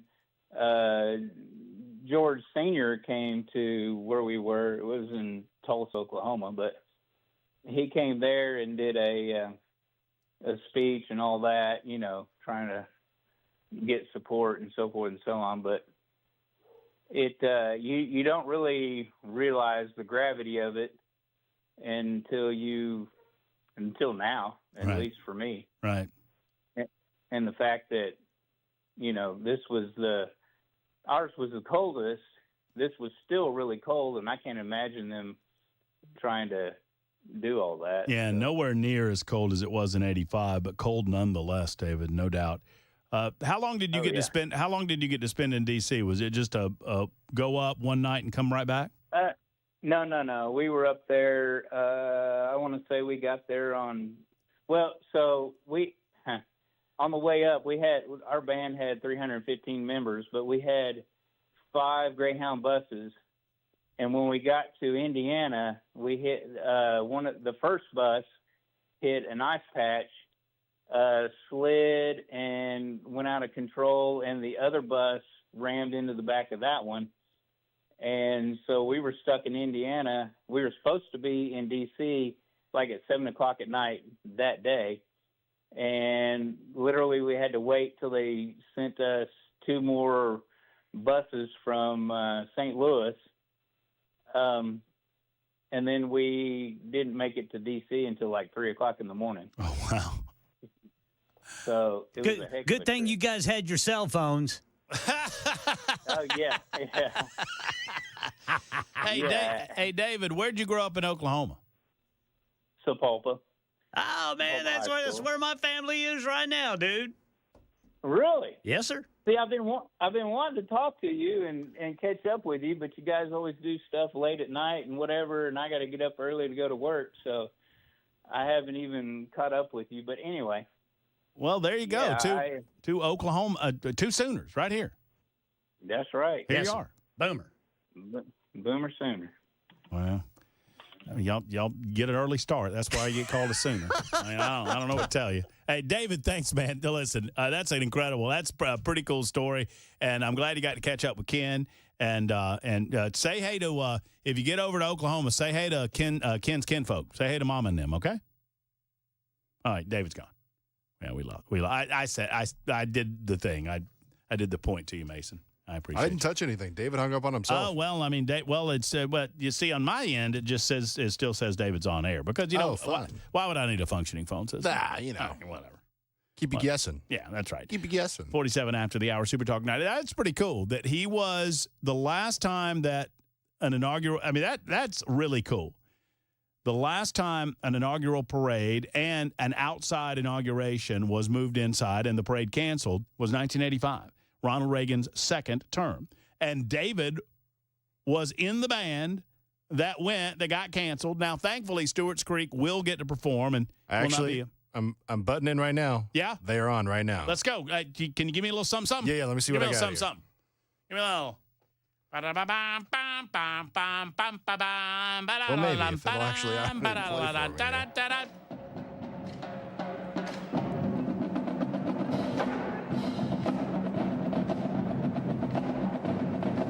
Yeah, a little drum corps. Yeah. This is what I did all through high school. So I know all this stuff. Hey, that big one, the one with all the ones, the quads. Is that what? They're called quads or tenor drums, depending on which. How heavy are those? Oh goodness, depending on what model they are. Yeah. Probably good 45 to 60 pounds. You got to have that shoulder and back strength. Yeah. I have back problems to this day because. Did you do quads? Yeah. Did them all through my senior year. You look you know what? You look exactly the part. I did Mason. That, and I marched the big bass drums. Oh, yeah. For my two. Are those even heavier? Yeah. I was like, that one got up, I think it was 65 pounds was the one that I was Here on. they are, the Stewart's Creek High School Band. I don't know what Stewart's Creek, I don't know what their mascot is, but they're it's doing a bird of some kind. Yeah, they're doing Tennessee proud right now. Originally, I'll just tell you, as I talk over the drums there, they were originally told when the proceedings got moved inside of the Capital One Arena that they would not be marching. And apparently, kudos to Scott Desjardins, Marsha Blackburn, Bill Haggerty, and whomever else had anything to do with this. Oh, that's cool. That they called, they made the call, and they said, listen, these kids, they've worked so hard. You got to give them an opportunity to play before the president and vice president of the United States of America and the assembled dignitaries. Yeah. And so here they are. Let's see if they give a little something. Here they go.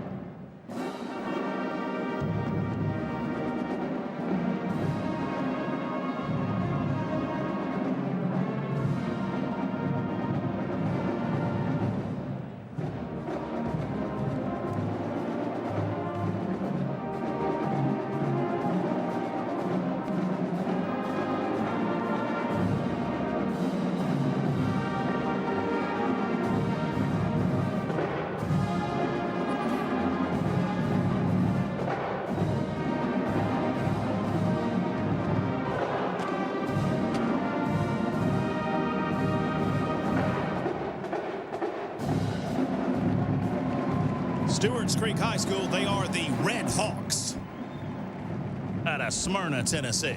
I also noticed something interesting about some of their drum heads. Uh-huh. They've got Presidential Inauguration 2025 written on there. So those that's are pretty cool. Those are specifically for the inauguration, obviously.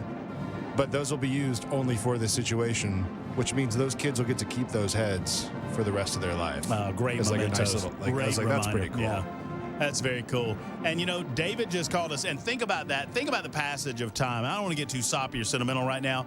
David did this in 1985. Yeah. He took that trip in 85, 40 years ago. He went from Oklahoma to Washington, D.C. Didn't get a chance to play somewhere in like Landover, Maryland, as he said. But these kids are doing it right now. That is the passage of time before our very eyes. There you go. There's the Stewart's Creek High School Band out of Smyrna. God bless them, and I'm so glad they got to play. We'll be back in a moment, 52 after the hour. You're listening to Super Talk 99.7 WTN.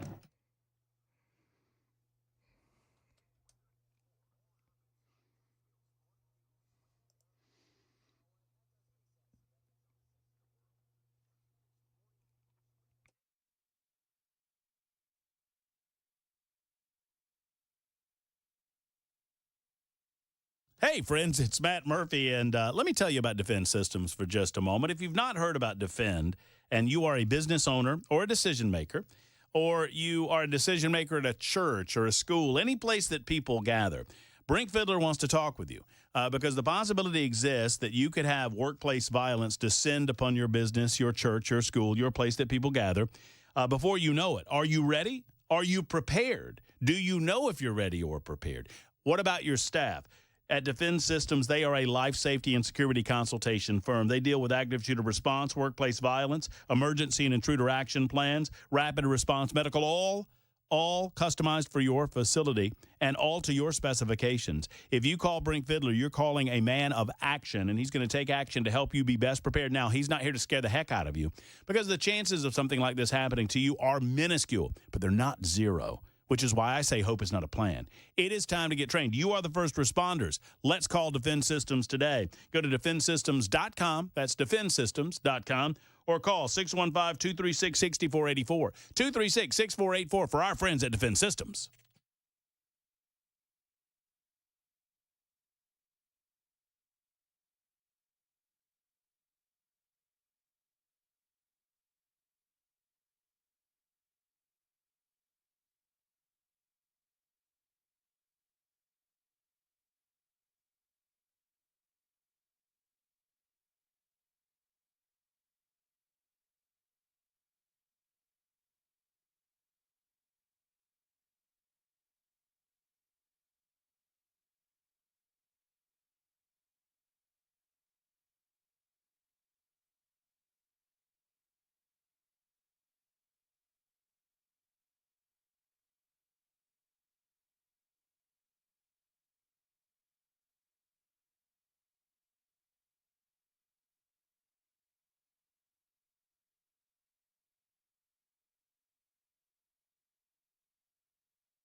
As some parts of the deep south to see snow and ice, the likes of which hasn't been seen in 60 years. And Trump inauguration. We've got all of it for you at 5 on Super Talk 99.7 WTN. Oh, that's up in mere seconds with Ken Weaver. The bearded one is on the way. Coming up in, a minute and a half max. My name's Matt Murphy. I got a beard too, but it ain't anything like Ken's. And I'll be here until then. We've got lots to go to. About halfway home, the show is just flying by. We'll get to Christy and Elaine. Y'all hang in there. I promise we'll get to you. I know it's a hold that is undue, but I appreciate your patience. We'll get into Donald Trump and his inauguration speech in the 5 o'clock hour, which was fabulous. Hopefully we'll hear from Donald Trump during his remarks at Capital One Center at the arena. They're about 2 hours behind time now. Oh, man, the bands are just going at it. Boy, this one right here is putting on a show. They are taking care of business. I don't know where they're from, but I don't either. They are bringing the house down right now. So we got all of that going on. Watch on Super Talk TV, YouTube, Facebook, Twitter, Twitch. You can see me in my ponytail, first time since college. YouTube, Facebook, Twitter, Twitch. Follow me at Matt Murphy Show. I keep losing followers because I'm slamming on the TikTokers, and they're getting mad at me. I'm serious. I've lost 20 followers in 2 days because I'm slamming on the TikTokers. More coming up in a moment. Stand by.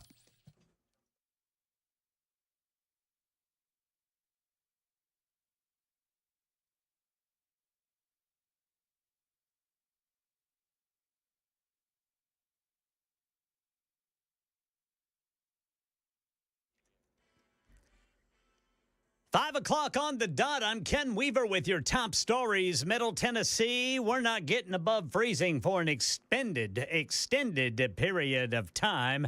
And in the deep south, winter storm warnings from Texas to Florida, where up to 6 inches of rare snow could accumulate. Heavy precipitation becoming heavier and transitioning to freezing rain, sleet to 6 a.m. tomorrow morning. That's an emergency management agency just outside of Houston, Texas. Got the full forecast and traffic in 5 minutes. This is a special report from ABC News. I'm Michelle Franzen. Inauguration Day celebrations moving from the U.S. Capitol to Capital One Arena, where crowds of supporters have gathered for the indoor inaugural parade due to the cold. President Trump, Vice President Vance, and their families arriving to cheers. Earlier, President Trump vowing to usher in a new golden era, reverse policy of the Biden administration, and issue pardons for January 6 defendants. The planned commutations for those who attacked police goes well beyond what many of his allies anticipated he would extend to the January 6 defendants, and paves the way for potentially hundreds of supporters, some sentenced to years behind bars for vicious assaults on police, to be released in the coming days. ABC's Karen Travers. Before leaving office, President Biden issued preemptive pardons for people Trump signaled out for possible prosecution, including members of the House January 6 investigation and former Trump Joint Chiefs Chair General Mark Milley. Yeah, Biden also pardoned his entire family without saying for what, but to say it's not for any wrongdoing or criminal activity. Here in Tennessee, Attorney General Jonathan Skrmetti with a prediction for the next 4 years under Trump. You know, it is a different America come Monday. We may still sue the federal government here and there, but I think we're going to see an administration a lot more aligned with the policies that Tennessee's elected officials have adopted. And so you're not going to see the kind of conflicts that we saw with like Title IX, or you're not going to see the Department of Justice coming in to sue us about our big legislation in the same way. Skrmetti telling WTN's Matt Murphy he is worried about other states trying to interfere with what Tennessee is doing legislatively. In Nashville, Metro Police say they arrested 21-year-old Isaac Schellschmidt for allegedly driving to Hamilton County to pick up 2 girls, ages 12 and 13, then driving them back to his home here in Nashville. Both girls had been reported missing, and police say Schmidt knew it because he said he'd been communicating with them on social media. He allegedly had sex with the 13-year-old. The girls have since been reunited with their families. That's the latest news. Traffic and weather next. I'm Ken Weaver, WTN News.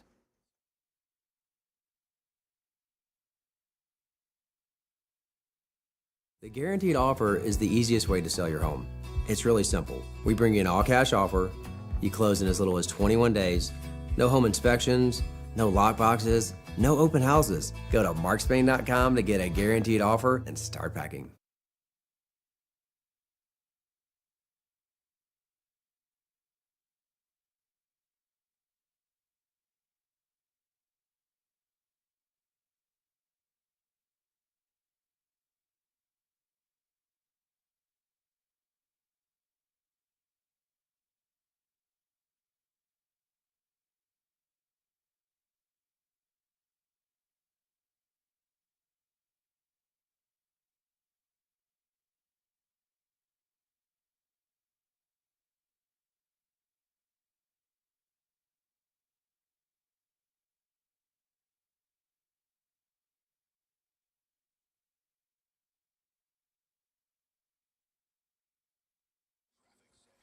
All right, still cleaning up that crash from earlier this morning. This is impacting 40 westbound near the Davidson-Cheatham County line.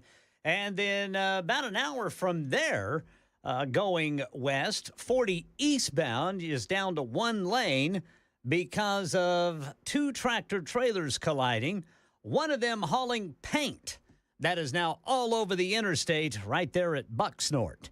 That's going to take a while to clean up. Traffic every 10 minutes every morning on Super Talk 99.7 WTN.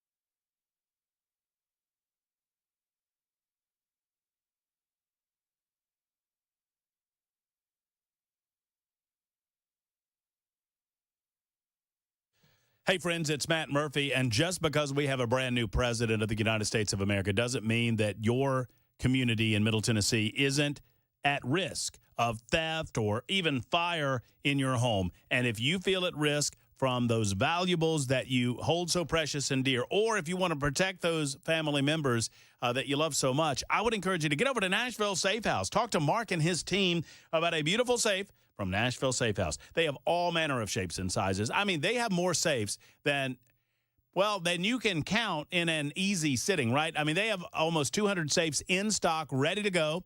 They have another 400 or so in their warehouse, ready to go, ready to be delivered by one of their professional delivery crews. They never hire out for delivery. They don't believe in it.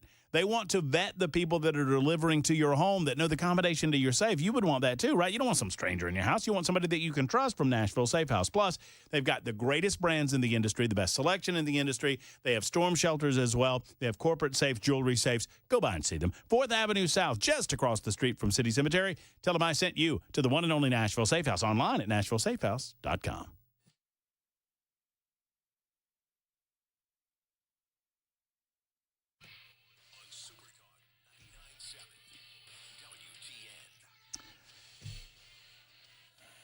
You know, some days this feels like work. Today is not one of those days. It's a great celebration in Washington, D.C. and across the United States of America. I mean, even if you hate Trump, if you're one of those never Trumpers, even if you're one of those haters or motivators, you got to respect, say it right, Murphy, got to respect the peaceful transfer of power. Or maybe you don't. One way or the other, we don't care. We're enjoying ourselves. Donald Trump is the president of the United States of America, and that's pretty good news. 7 minutes after 5 o'clock on Super Talk 99.7 WTN. If you're just joining us, perhaps you're one of the lucky few, like myself, Ken Weaver, Mason Fleming, both behind the glass, making sure that everything that comes out of our speakers sounds as good as humanly possible. We're working today, and if you're working today and just getting off work, never you fear, Donald Trump has yet to come to the podium for his Capital One speech, which he's in Capital One Arena right now, 6:06 Eastern Time. Well, that would be 6:07 Eastern Time because it is 5:07 Middle Tennessee time. One way or the other, he is set to speak before the assembled crowds. The parade looks to be just about over as he's been reviewing the parade from the dais there.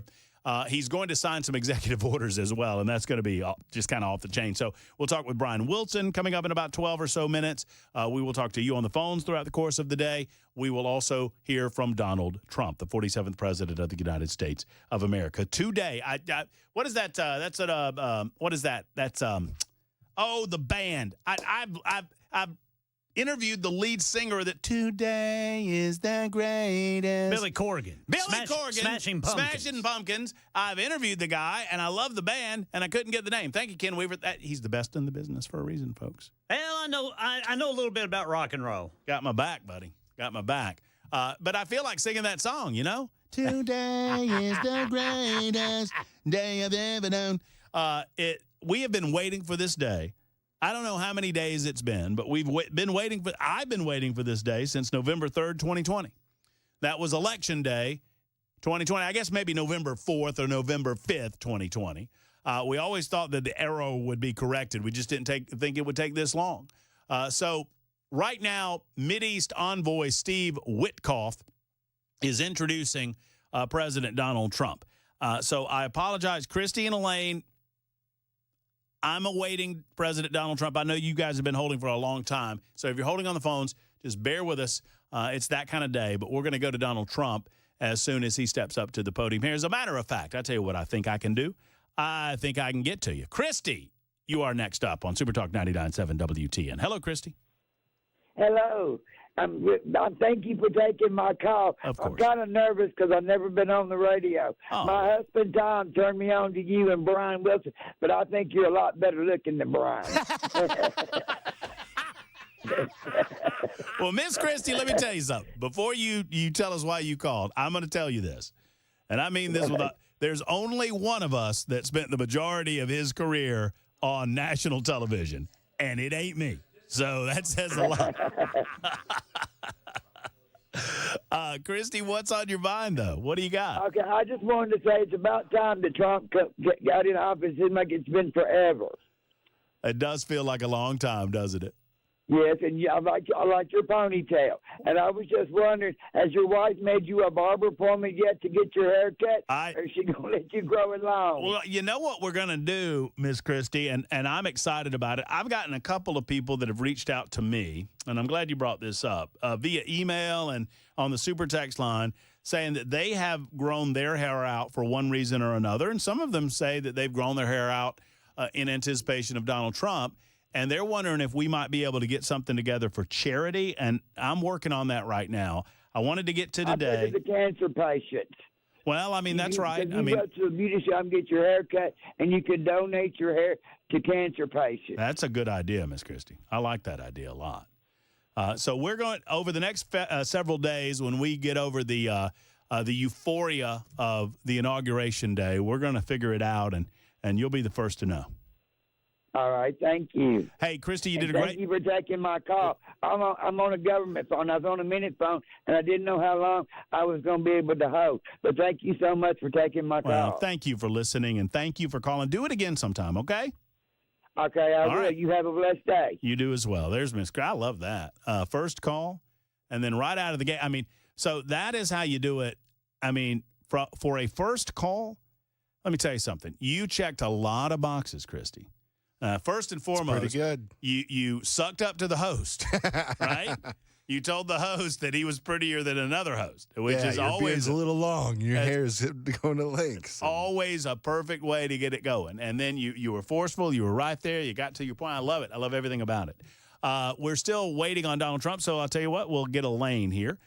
Elaine has called from Kingston Springs and I'm just opening up the phones. I want to know your reaction, the best part of the day, the not so good part of the day, what your reaction to Inauguration Day has been thus far. What are you most excited about the Trump presidency as it is in its first day? Elaine, what's on your mind? Hey, Matt, love your show. Thank you.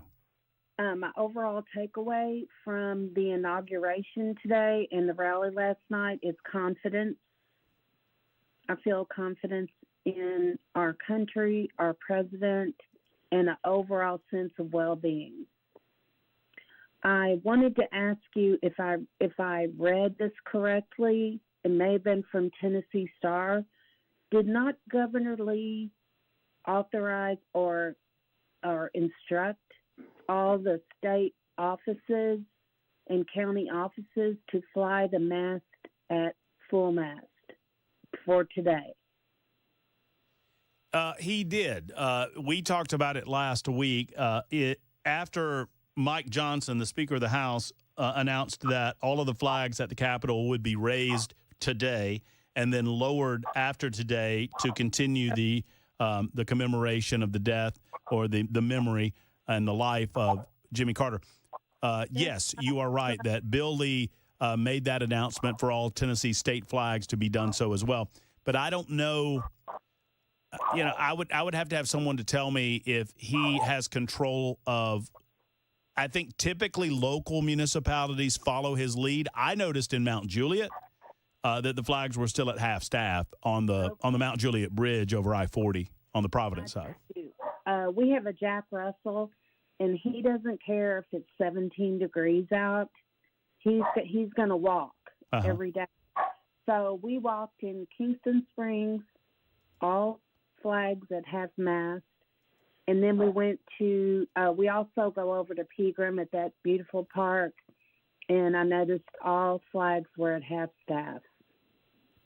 So that was my question. I just thought, is the governor's order, meaningless, or, like you said, up to the local municipalities? I'll get to the bottom of it. I don't know, and thank you, Elaine, for the call. I don't know if it's a matter of the local municipalities not getting word. Or maybe, and thanks again, Elaine, I appreciate you. Or perhaps they are not required as a local municipality to follow the governor's lead.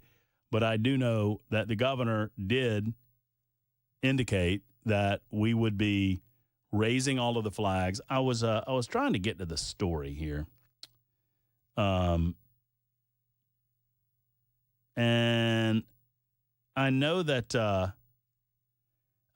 Michael Leahy had it over at the Tennessee Star, and that's where I went for it because I don't know how much authority the governor has on those local municipalities. That's the bottom line. But I do know that the governor indicated that we would be raising our flags during Inauguration Day, and then we would bring them back down again the day after Inauguration Day to continue the half-mast to memorialize the life of former President Jimmy Carter, who passed away. 30 days is protocol for a former president of the United States. If anybody else has any idea, let me know. 615-737-9986, 615-737-9986. We're anxiously anticipating Donald Trump. I'll tell you what, Mason, let's see what Steve Witkoff is talking about right now. We'll jip this jointed in progress. Steve Witkoff is the Mideast envoy who facilitated the release of the 3 Israeli hostages, and we expect that the rest of the Israeli hostages will be released. No Americans released in this batch, and what I am told is that we have 7 Americans left, and sadly, we are sad to report that 4 of them have passed away, so that would be a matter of transporting their remains to be buried and honored, but 3 are still alive as well. So just join this in progress. Let's see what he's talking about. And they're going to be meeting the president tonight, so let's give them all some love and a big hand. Come on up.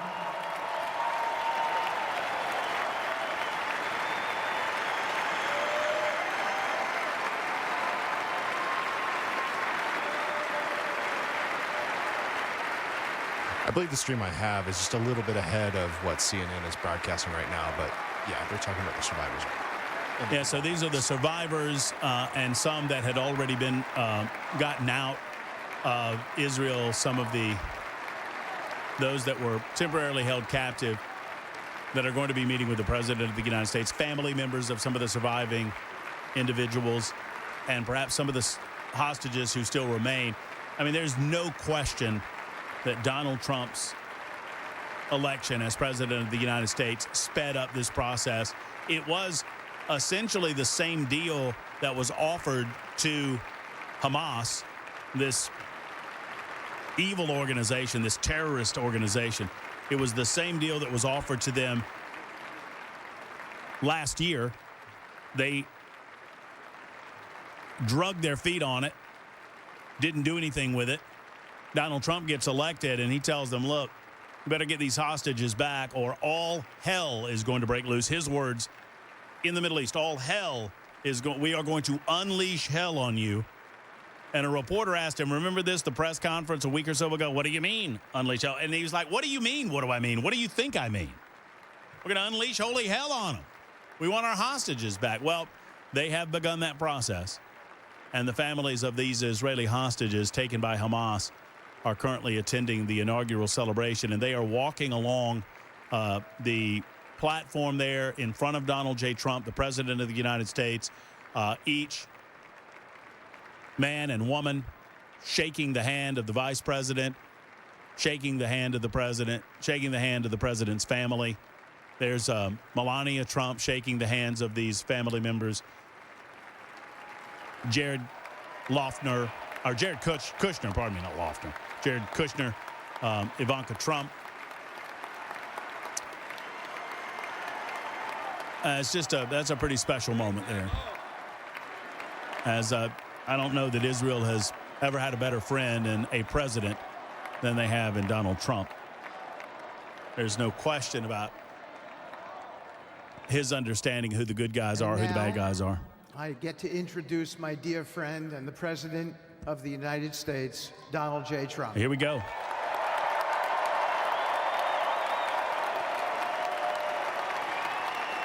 And Mason, we'll keep it right here as long as we can. I know we have some obligations to get to from a commercial standpoint, but we'll keep it here and listen to some of these opening remarks.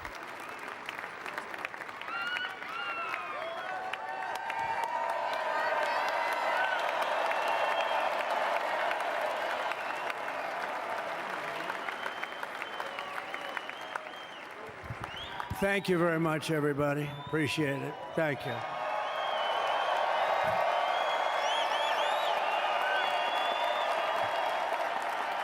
So now the work begins. We won, but now the work begins. We have to bring them home. And, you know, tonight I'm going to be signing on the J6 hostages, pardons, to get them out. And as soon as I leave, I'm going to the Oval Office and we'll be signing pardons for a lot of people,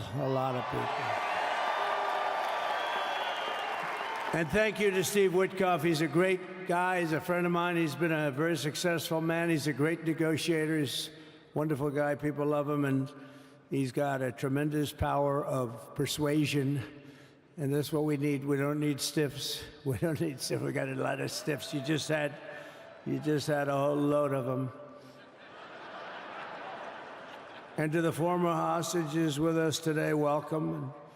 Welcome home. Some of the folks are former hostages, not a good situation. The three young ladies that came home yesterday, you saw that. They're more coming home every day now. They're coming home. But they were hurt.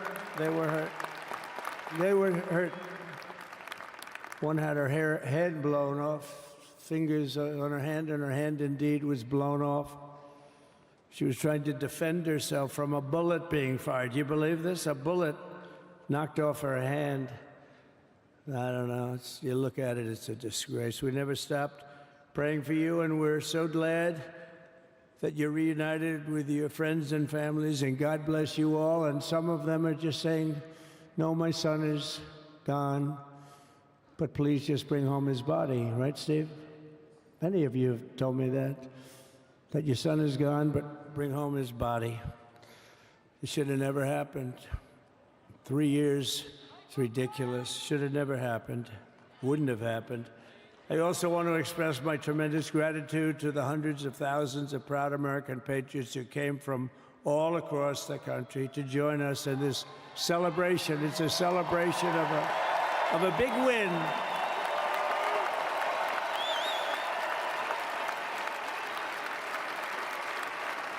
And you're witnessing the dawn of the golden age of America. That's what it's going to be. We're bringing it back. We're going to bring it back fast. I love he's pulling his love of gold back into Let this. us also thank the incredible service that. members, National Guardsmen, Police, Secret Service, and law enforcement personnel who are keeping us all safe, even though, and they are great people. New York's finest. I grew up with New York's finest, and we got to give them their authority back. You won't have any crime. There'll be no crime. You give them little authority back. the whole way they run things in this country now, it's disgraceful. But it's going to change rapidly. We're going to make our cities safe again, too. Even though we're indoors, we've had a magnificent inaugural parade. And let's give a big round of applause. They were great. To all of the incredible performers and hardworking men and women who made it possible. Those people, really talented, amazing people. I also want to thank my wonderful family for being here, especially my beautiful wife, our First Lady, Melania. He was talking about her high heels earlier. I hope he doesn't do that again. I bet he got in trouble. Y'all hear him? It's like, she said my feet hurt. She's going to be mad at me. It's like, ooh, DJT. President DJT. They love our First Lady. And also, JD. How good has JD been? And his beautiful wife, Usha. How good is JB? JD has been great. He's another good negotiator, Steve. He's a great negotiator, too. We need negotiators in this country. But so many of the people on the stage behind, not only family members, as an example, Lara Trump, the wife of Eric. She was the head of the Republican Party, along with my friend Michael. Stand up, the two of you. What a job. What a job they did. They worked so hard. They knew they'd be rigging, but they said, we're going to make it too big to rig, and we did. We made it too big to rig. Huh. We won every swing state by a lot.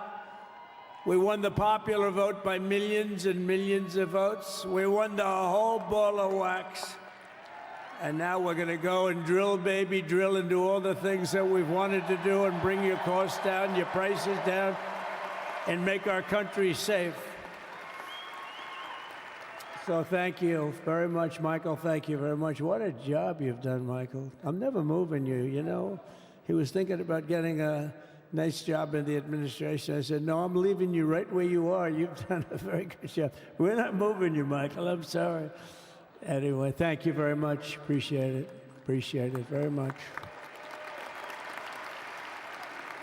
Right here with us also in the arena, I'm about to sign some very important executive orders of our new administration. Hey, Don, will you stand up, please? Don is another one. How about Don? This guy.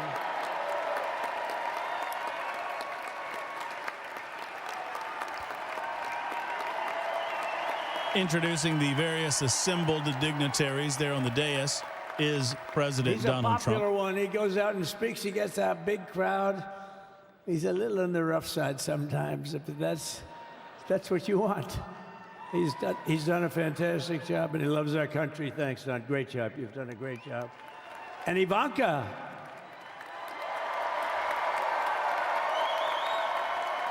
Looking at a shot of the pile of executive orders that the president is planning on signing. Jared negotiated the Abraham Accords, which are the biggest. It's the biggest deal made in the Middle East in many, many years, and it's really something. Jared, stand up, Jared. The Abraham Accords.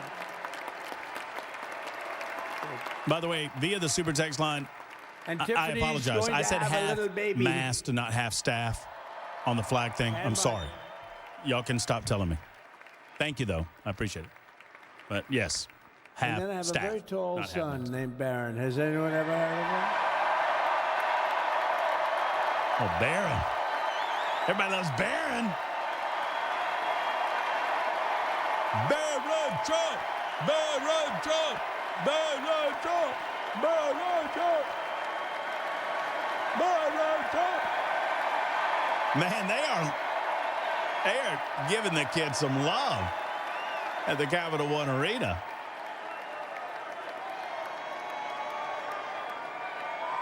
What a giant, too. Like 6'9"? Yeah. He knew the youth vote. You know, we won the youth vote by 36 points.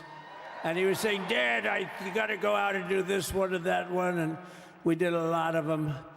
And he respects them all. He understood them very well. Gave his dad the old thumbs up. He said, Dad, you got to go out, do Joe Rogan, do all these guys. And we did. We did, and Joe My Rogan video's was a great. little They were behind all my great, audio, right? and I think Yeah, they gave were him the all big great. applause because he did a little bit of the Okay, Trump. Another famous one. How about Kai? Stand up, Kai. Now, Kai's his granddaughter that has she's the golfer. Mm-hmm. All right, I tell you what we should do. We should break away while he continues these introductions. I don't want to break away from the speech itself and the Byron signing. Donalds back there? So we will break away as the introductions occur. We'll get to Ken Weaver a little bit early in the newsroom. Ken's ready for it. And then we'll get back to President Donald Trump as he speaks at Capital One Arena. I think that's the best way to do it. I'm being told that I think what happened on the flag thing, I think many municipalities raised them at 11 o'clock in the morning when the president was actually inaugurated, 12 o'clock Eastern time. I think that happened across the state, and some municipalities didn't have anybody there because it was a holiday. I just wanted to clear that up. So, Ken Weaver's newscast, and then back to President Donald Trump in a moment on Super Talk 99.7 WTN.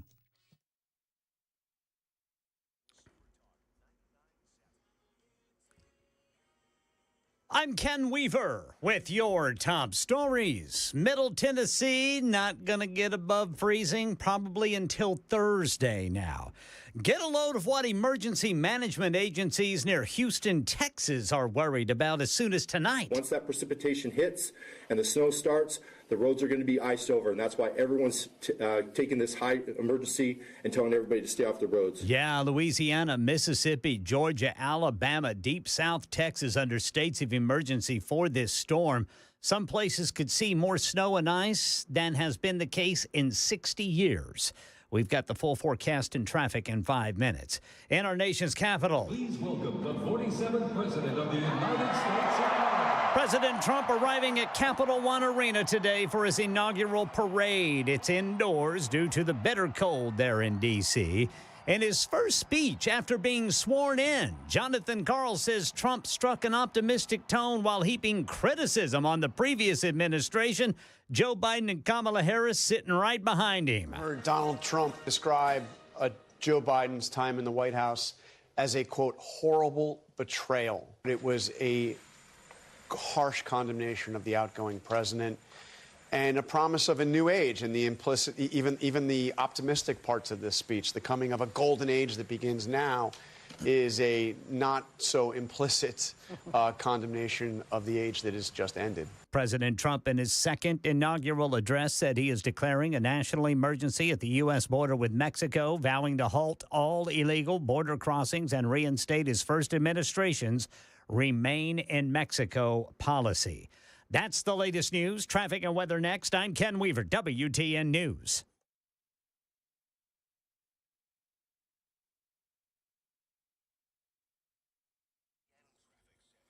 All right, Goodlettsville. Police are directing traffic Vietnam Veterans Boulevard westbound at Conference Drive. Apparently, there's some police activity there. We've got way out west of Nashville.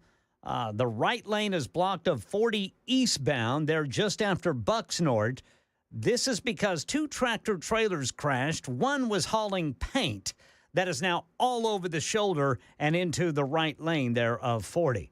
And then back here closer to home, we've got a crash with the off-ramp lane blocked, 24 westbound off-ramp to get to Bell Road. Traffic every 10 minutes every morning on Super Talk 99.7 WTN. You know, not only does sleep apnea cause snoring, it can be a very serious medical issue that can cause further medical problems in people that have sleep apnea. Do you have sleep apnea? Do you know? If you don't know, then I would encourage you, Dr. Stephen Poss would encourage you, Dr. Brian McLaughlin with the Sleep Apnea and TMJ Solution Center would encourage you to check it out and find out, because if you do have apnea, mild to moderate apnea, there is an FDA-approved device that I wear, that you can wear, that gently supports your jaw to help you be able to breathe better, snore less, without any hose, without any mask. It is a game changer, friends. I could never wear a CPAP machine, but I wear my mouthpiece because it helps me snore less and I get better sleep. Bottom line. And all of this is covered by your insurance. They're in network with Blue Cross Blue Shield, Aetna, Cigna, United Healthcare, Medicare,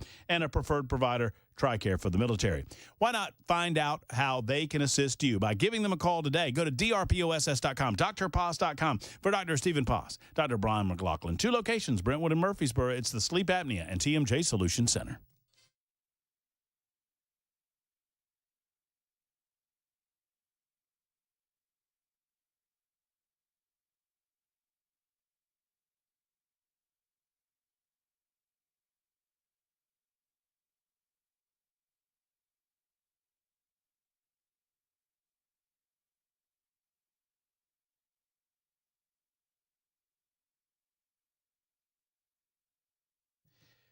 Hey, friends, Matt Murphy here for Stoltz Co. Do you own land? Are you thinking about doing something with it? Thinking about building a barn on your property or an outbuilding on your property? Might I introduce you to Stoltz Co.?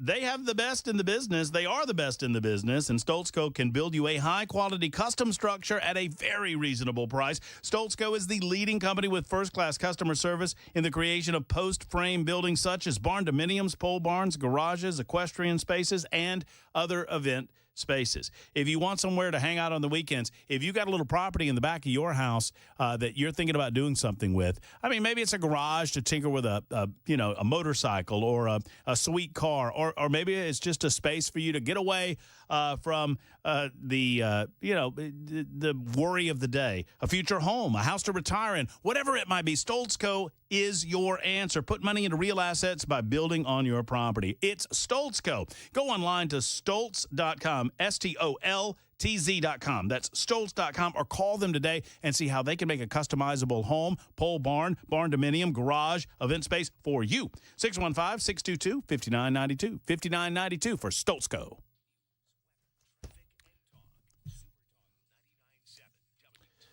All right, back to it. Matt Murphy and the Matt Murphy Show, Super Talk 99.7 WT, and it is 5:35. We're getting right back to this speech. Donald J. Trump, the President of the United States, is speaking at the Capital One Arena. Let's listen in. They use a lot of dirty energy, but they produce a lot of energy. And when that stuff goes up in the air, it doesn't stay there. It's not like you got a wall. We love walls, don't we? Not like you have a wall around and it doesn't. It floats into the United States of America after 3.5 to 5.5 days. It floats across the oceans, and it comes right over your neighborhood, and it falls into your neighborhood. So they all say, we have to fight for cleaner air, but the other dirty air is dropping all over us. So what the hell are they talking about? Unless everybody does it, it just doesn't work. We had the cleanest air and the cleanest water that this country's ever had under the Trump administration, and we didn't do anything to stop jobs and stop production. Believe me, you're going to see a lot of companies come pouring back because tariffs. I always say tariffs is the most beautiful word to me in the dictionary. Then I was reprimanded by the fake news. They said, what about love, religion, and God? I said, I agree. Let's put God number one. Let's put religion number two. Love, I don't know. We got to put that number 3, I guess, right? And then it's tariff. Because tariffs are going to make us rich as hell. It's going to bring our country's businesses religion, back to left. love, and tariffs. And I'll also sign an executive order to immediately end federal government censorship of the American people. In America, we believe in free speech, and we're bringing it back starting today to stop the weaponization. Oh, do I know about that? These creeps. Deranged Jack Smith. You ever hear of him? Deranged. He's a deranged prosecutor. He's sick. They suck him on me. He's now been reduced to getting on an airplane, going back to The Hague or wherever the hell he came from. We got to get rid of that guy. Hey, was he one of the many people that got a pardon today? Did they pardon Jack Smith? Did you know that Biden, while I was making my speech, pardoned his whole family? Yes, sir, Mr. President. Boo! Boo! The brother, the whole deal was pardoned. Can you imagine that? While I was making my speech. Did everybody hear my speech? Did you like my speech?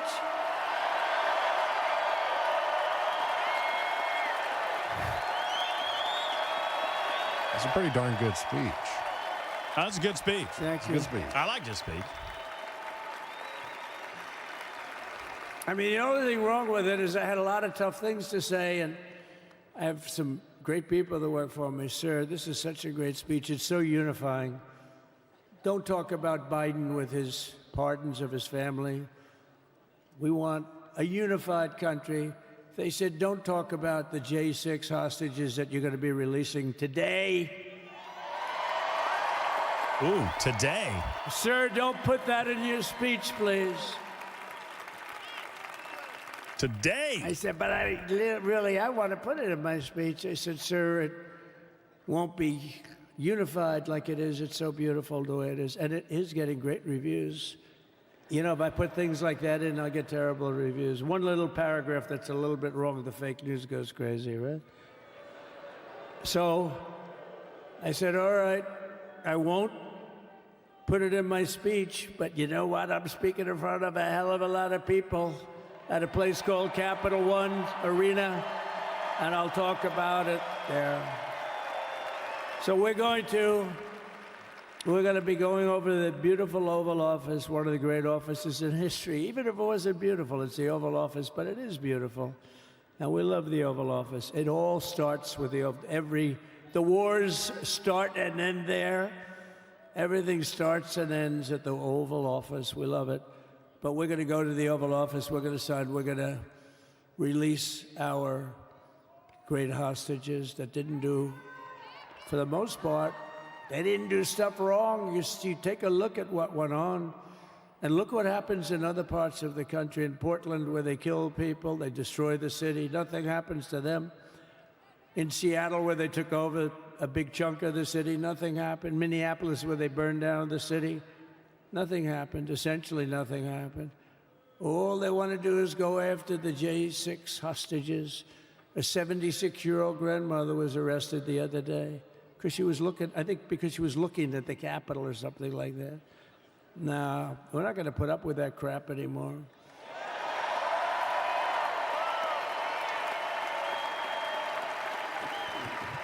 And to stop the weaponization of law enforcement, I've been investigated more than any human being in the world. I believe I have the all-time record. Every day a subpoena. Every single day would get subpoenas. Subpoena. I was more than like he's at a any Mexican person. restaurant. Alphonse Capone. That might be my new favorite word. Alphonse Capone, Scarface. He was a pretty rough guy.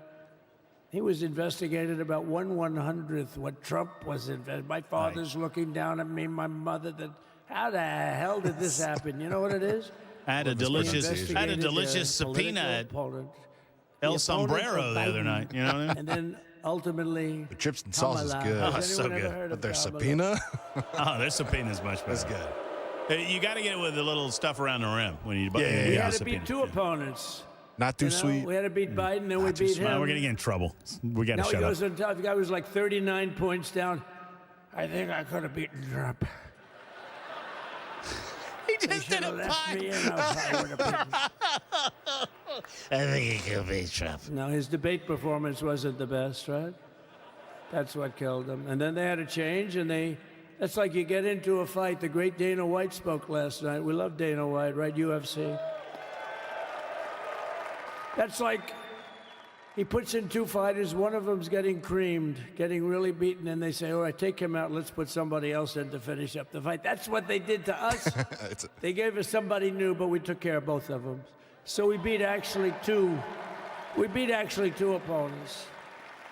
But to stop the weaponization of law enforcement and our government, I will also sign an order directing every federal agency to preserve all records pertaining to political persecutions under the last administration, of which there were many, and beginning the process of exposing any and all abuses of power, even though he's pardoned many of these people. Can you believe it? He's pardoned them. You know why he did it while I was speaking? Because that way I couldn't speak about it. I was speaking. I didn't know he did it. I finished my speech, and they said, sir, he pardoned his whole family. I said, oh, can I go back out there and talk about it? Somehow that wouldn't be very elegant. Our First Lady would say, please don't do that. But we have plenty of time to talk about it. How many times do you think Melania has told Donald Trump not to do something? We're doing all of this on our very first day in office. You know, don't forget, we've been in this position, really, where we won the primaries in record time. We were the fastest win of a primary ever in political history, which is a very nice thing. It's nice to know. Well, the second election was rigged, so we knew we were doing well. And if it wasn't, you know what? If it wasn't, I would have never run.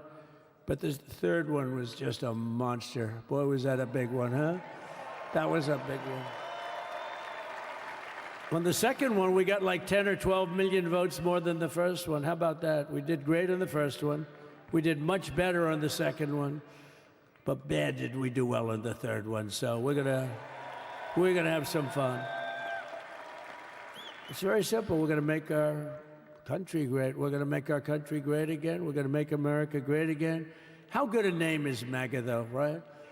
You know? I was going to say, keep America great, but unfortunately it wasn't great. Can't say keep it great. It will be great again, but CAG, keep America great, CAG, I don't think it's ever going to replace MAGA. Does anybody like CAG? I don't think so. It's never replacing MAGA. Nothing will ever replace MAGA. MAGA was the most successful political operation, political movement in the history of our country, maybe in the history of the world. Let's see what happens, because we're not finished yet. We're not finished yet. We got a long way to go. But we're doing this on the very first day in office, and Donald Trump is 78 years old. I'm not only signing the release of the J6 How many speeches has he given in the last 24 hours? Other things that this is incredible. Oh, his stamina is incredible. Tomorrow, this is his third today. The next day. Oh. So I just want to thank. I mean, look at this place. It's full. He's still got balls to go to and all that. Yeah. Look at those people up there. I mean, his inauguration speech was 30 times longer than one Joe's ever. We don't have any empty seats. And by the way, the Capital One owners, they are so good. We got to root for their teams because they have been so great to MAGA, to us. And I just want to thank Ted and everybody. You guys have been fantastic. And the ice hockey team's doing great. Ovechkin's pretty good, right? They're doing great. So I want to thank them. I love this bit. Off script. Capital One, here we go. Arena Start owners, talking about ice hockey. Absolutely fantastic. In a minute, he's going to bring up the Oklahoma Sooners. And thank you once again to everyone. And I can only tell you, you're going to be very happy. You're going to watch a lot of good things happen. We got to stop some wars that are happening and going on. Some stupid things are happening. The war with Ukraine would have never happened, and it has. As you know, Israel would have never been hit on October 7th, and none of you would be up here. None of you would even know anything about this tragedy that you're going through right now. But Iran was broke. Anybody that bought oil from Iran, they couldn't do any business with us. You're not going to do business with America. China passed. Everybody passed. They were broke. They didn't have money for Hamas. They didn't have money for Hezbollah. And your sons would be alive, and they certainly wouldn't be incarcerated like they are. It's a shame, but we're getting a lot of people out in a short period of time. So I'm going to go right over to here, and I'm going to sign in front of you. Is that okay? Good. Oh, I love it. Let's go.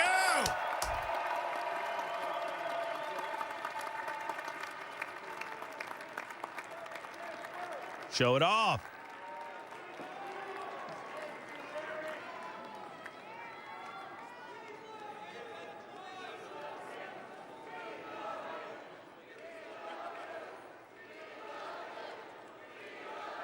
It's taking time to speak to every one of these Israeli family members. He is walking the line, isn't he?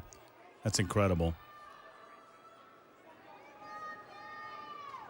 Everything you hear about Donald Trump, I've never had the pleasure of meeting the man. I've had an opportunity to speak with him, interview him in 2015. But everything, and he was kind to me when he's a tough hombre when he's dealing in negotiations.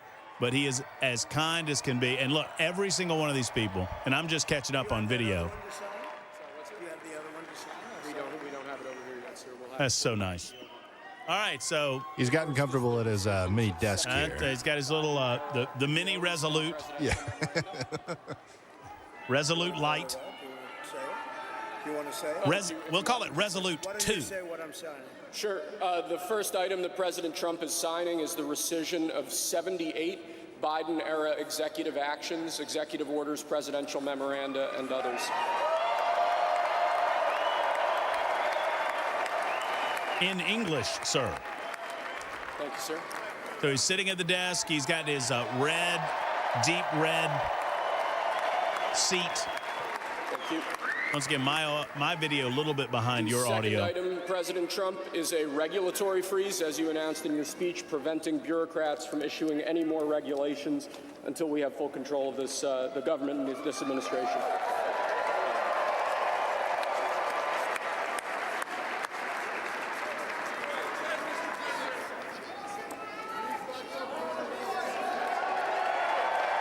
He signs them and then holds them up. Oh, I know. I love it. Absolutely love it. So good. Yeah, there it is, baby. Thank you, sir. Sir, can I have a pen? The next item, sir, is a freeze somebody's on all screaming for a federal pen. hiring, I got him excepting now. the military and a number of other excluded categories, again, until full control of the government is achieved, and we understand... We've never seen anything like this, man. That's wild, man. I'm trying to count the number of booklets he's going to sign here. He's got a stack of them on the desk. Oh, He signed 2 so far, 3 so far. Could you imagine Biden doing this? I don't think so. 9 total from what, if we count the 3 you just signed. But did you hear that Sir, that the first next one item, erases as you announced 78. in your speech, is a requirement that federal workers return to full-time in-person work immediately. Yeah! Let's go. So, yeah, right. Each executive action can have individual executive acts. So embedded in some of these are multiples. And I think that 78 was, I think that was immigration. I love that he showed, just in case you don't see, there's my signature. Here it is. Government to address the cost of living crisis that has cost Americans so dearly.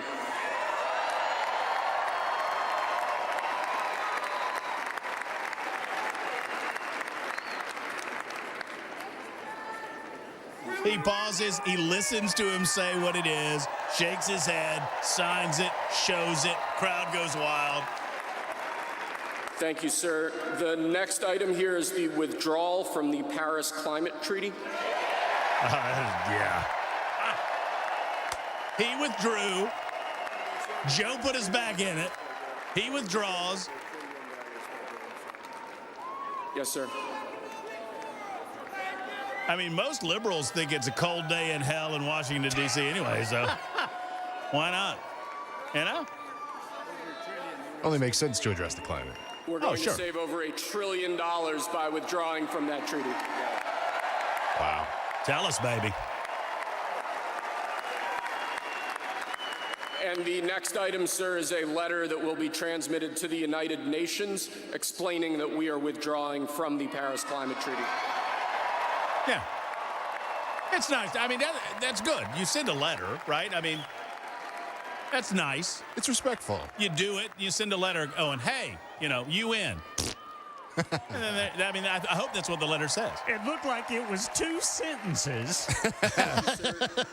This next item is a directive to the federal government ordering the restoration of freedom of speech and preventing government censorship of free speech going forward. Baby. I'm in the free speech business. That's a big one for me. All right, we got to catch up on some bills. We're going to continue monitoring as Donald Trump continues signing executive orders. We'll let you know which ones he's getting to. It's 52 after. Before we go back to the Oval Office to sign a large number of other items is a directive to the federal government ending the weaponization of government against the political adversaries of the previous administration. Yeah.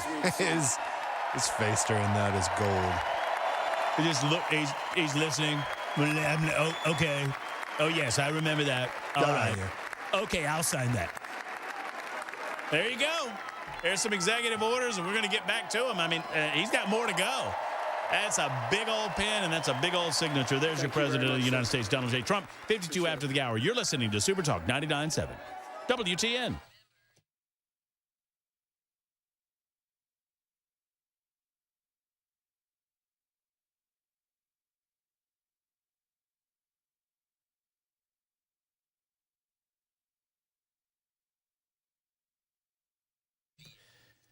We had a bunch of snow in the last, week, 10 days in Middle Tennessee. And with all of that snow, it melts, right?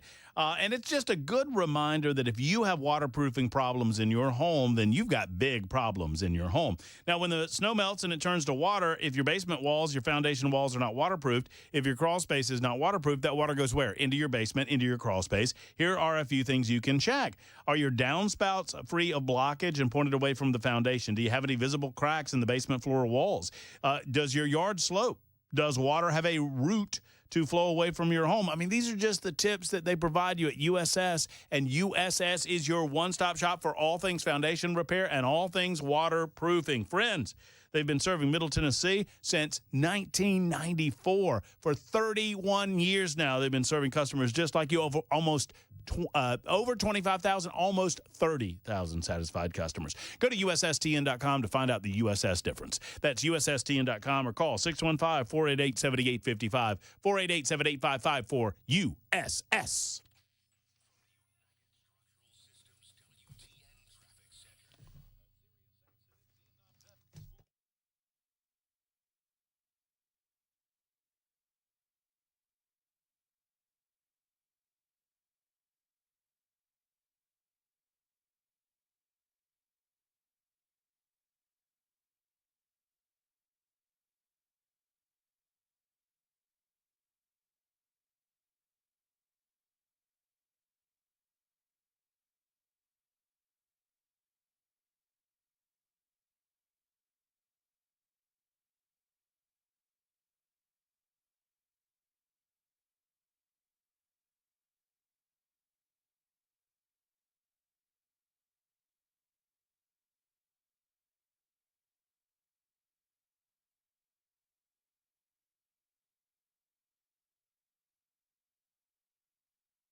6 o'clock on the dot. I'm Ken Weaver with your top stories. And Middle Tennessee may not get above freezing until Thursday, according to the latest update from the U.S. National Weather Service, Nashville.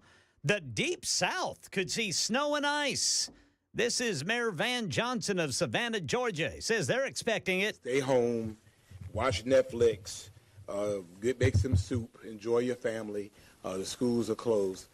And let's find ways just to hunker down. Yeah, some parts of Georgia, Alabama, Mississippi, Louisiana, South Texas could see the most measurable snow and ice in 60 years. We got the full forecast and traffic in 5 minutes.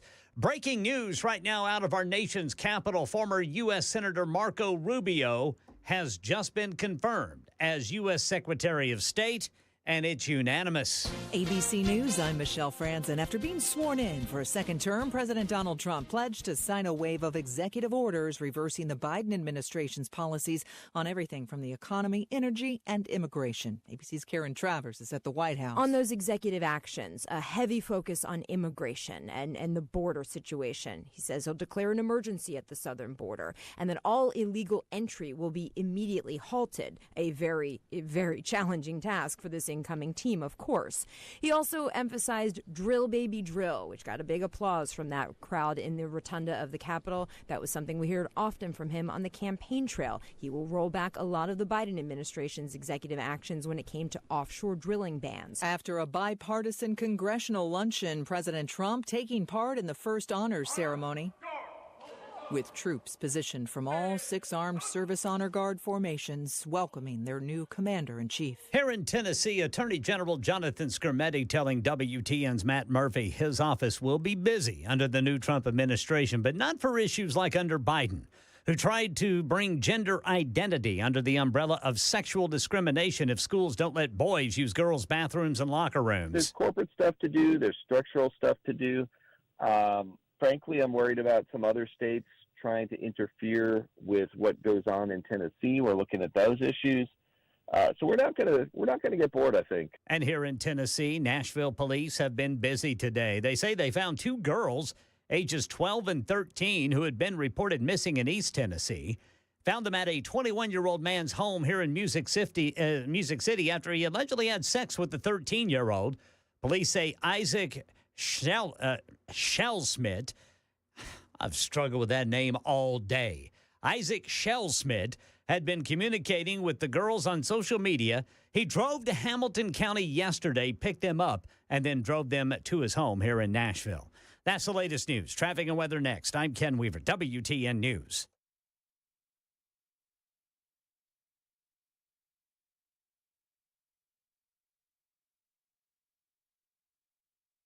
The guaranteed offer is the easiest way to sell your home.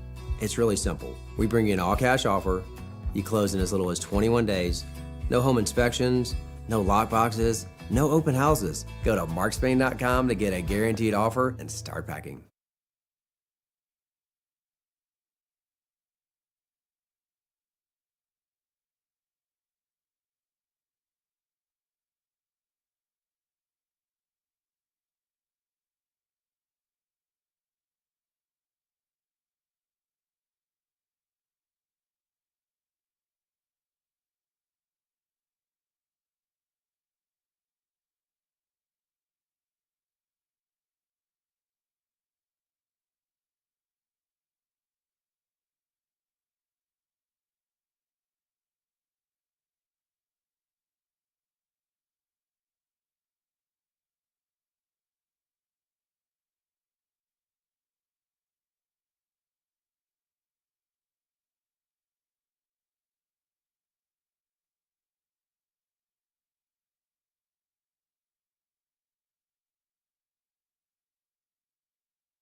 All right, picking up some crashes right now. Got 8th Avenue at Wedgwood, 8th and Berry, Hermitage Avenue at Fairfield, Vietnam Veterans Boulevard at Conference Drive there in Goodlettsville. They just cleared that crash.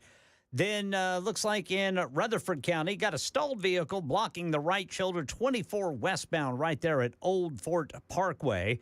And then west of Nashville, 40 eastbound, trying to get to Nashville, going to be slow going. Got the right lane blocked where 2 tractor trailers, one of them hauling paint, crashed. That paint went all over the interstate, and they're trying to clean it up. Traffic every 10 minutes every morning on Super Talk 99.7 WTN.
All right, here we are. Here we go. Final hour of the day. It's been a day.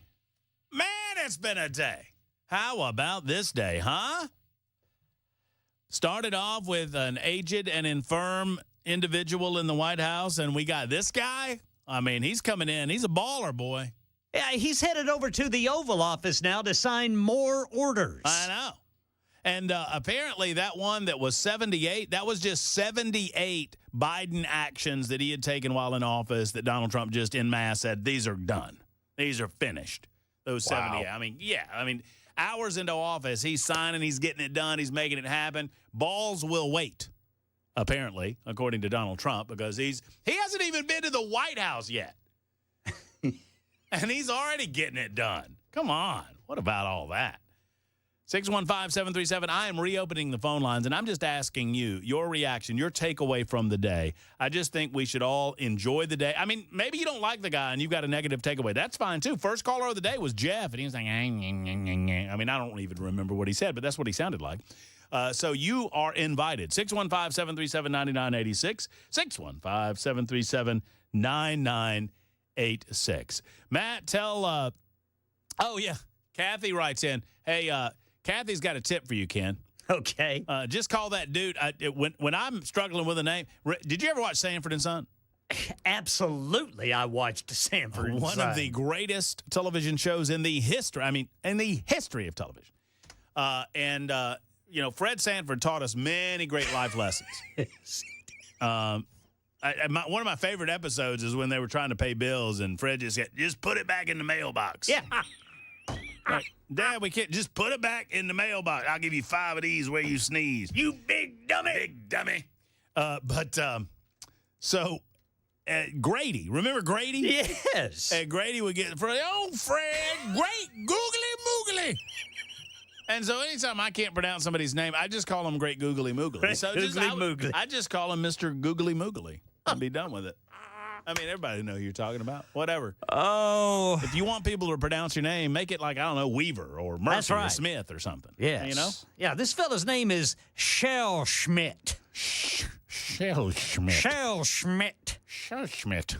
And you know what I'm afraid of saying. And I might have. Who knows? I didn't even think about it. I just realized because Ken, don't make the mistake of thinking that I'm comparing myself to you. I'm not, but I did news at one time. I know you did. And I was nowhere in your category, but I remember when you were doing those stories and you knew you had a word that you're going to have trouble with, or you knew you had a word that might be, And I would just hate it. I think the words, and I'm just reading the story, and here the words coming up, and I see it coming. It's three lines down. Yeah. Here it comes. Yeah. Here it comes. Don't screw it up, Murphy. And I'd screw it up every time. Every time. Schmidt. Goodness. Tell me a little more about Bucksnort. Bucksnort. Yes, sir. We had a crash over there today, Brother Murphy. Mm-hmm. It was 2 tractor trailers, one of them hauling paint. And the one hauling paint, well, it spilled all over the interstate. Now, they got the right lane. Looks like the left lane is open, but the shoulder and the right lane are not, and they're having to clean all that up and get people through there. And here's the thing about over there at Bucksnort. Even though it is the eastbound lanes, well, you got westbound that is backing up too because everybody's looking. Well, you got to see the rainbow. Yes. I mean, wouldn't you? Yeah. So there's paint all over the road. Right. You don't see that every day. And well, I just think you're enjoying this story. Well, one, because of the paint, but two, because of, But it's Bucksnort. It is Bucksnort. I love that name, Bucksnort. So good. I got an adult store right there off I-40. I've never stopped at it. Maybe that's why the buck's snorting. Stop by the old fancy. What are those places called? I remember there's one on exit 6. Yeah. Down on I-65. And I was always fascinated because, for the first year I lived here, I lived in the Grand Old RV Resort, Convalescence Home and Batme Market. And so I was going back and forth to Birmingham on weekends quite a bit. And I would go by this exit 6, and it's like, Maxine's exotic adult store or whatever. And it's just it's like one of these little tin buildings on the side of the road with a sign out in front. Yeah. And God is my witness. 5 o'clock in the morning, 2 o'clock in the afternoon, 1 o'clock in the morning. There were like cars in the parking lot. People are there. Their car, and I'm like, what are y'all doing? And then I thought, I don't want to know what you're doing. Yeah. I don't want to know. Yeah. It's a free country. Just, make sure everybody's You're asking bathed the or questions whatever. that nobody wants answered. I guess that's Going true. in there to get various sundries. Sundries. Excuse me, good sir. It's my understanding you have a sundries in here. Do you carry any Bucksnort in here? He got some Bucksnort in the back, but all right. So here we go. Here's some. I looked it up, Ken. Yes, sir. Some of the fancier names in the state of Tennessee. Okay. Nanky Poo. Nanky Poo. Nanky Poo, I'm told, is the name of a town in Tennessee. Where's that at? I don't know. I think it's East Tennessee. Nanky Poo. Gonna have to stop in there sometime. Oh yeah. I mean, you better On your bring way to Clarksville. Better bring your Bucksnort. Yeah. In Nanky Poo. Nanky Poo. Sweet Lips. That's awesome. And Bitter End. I'm moving there.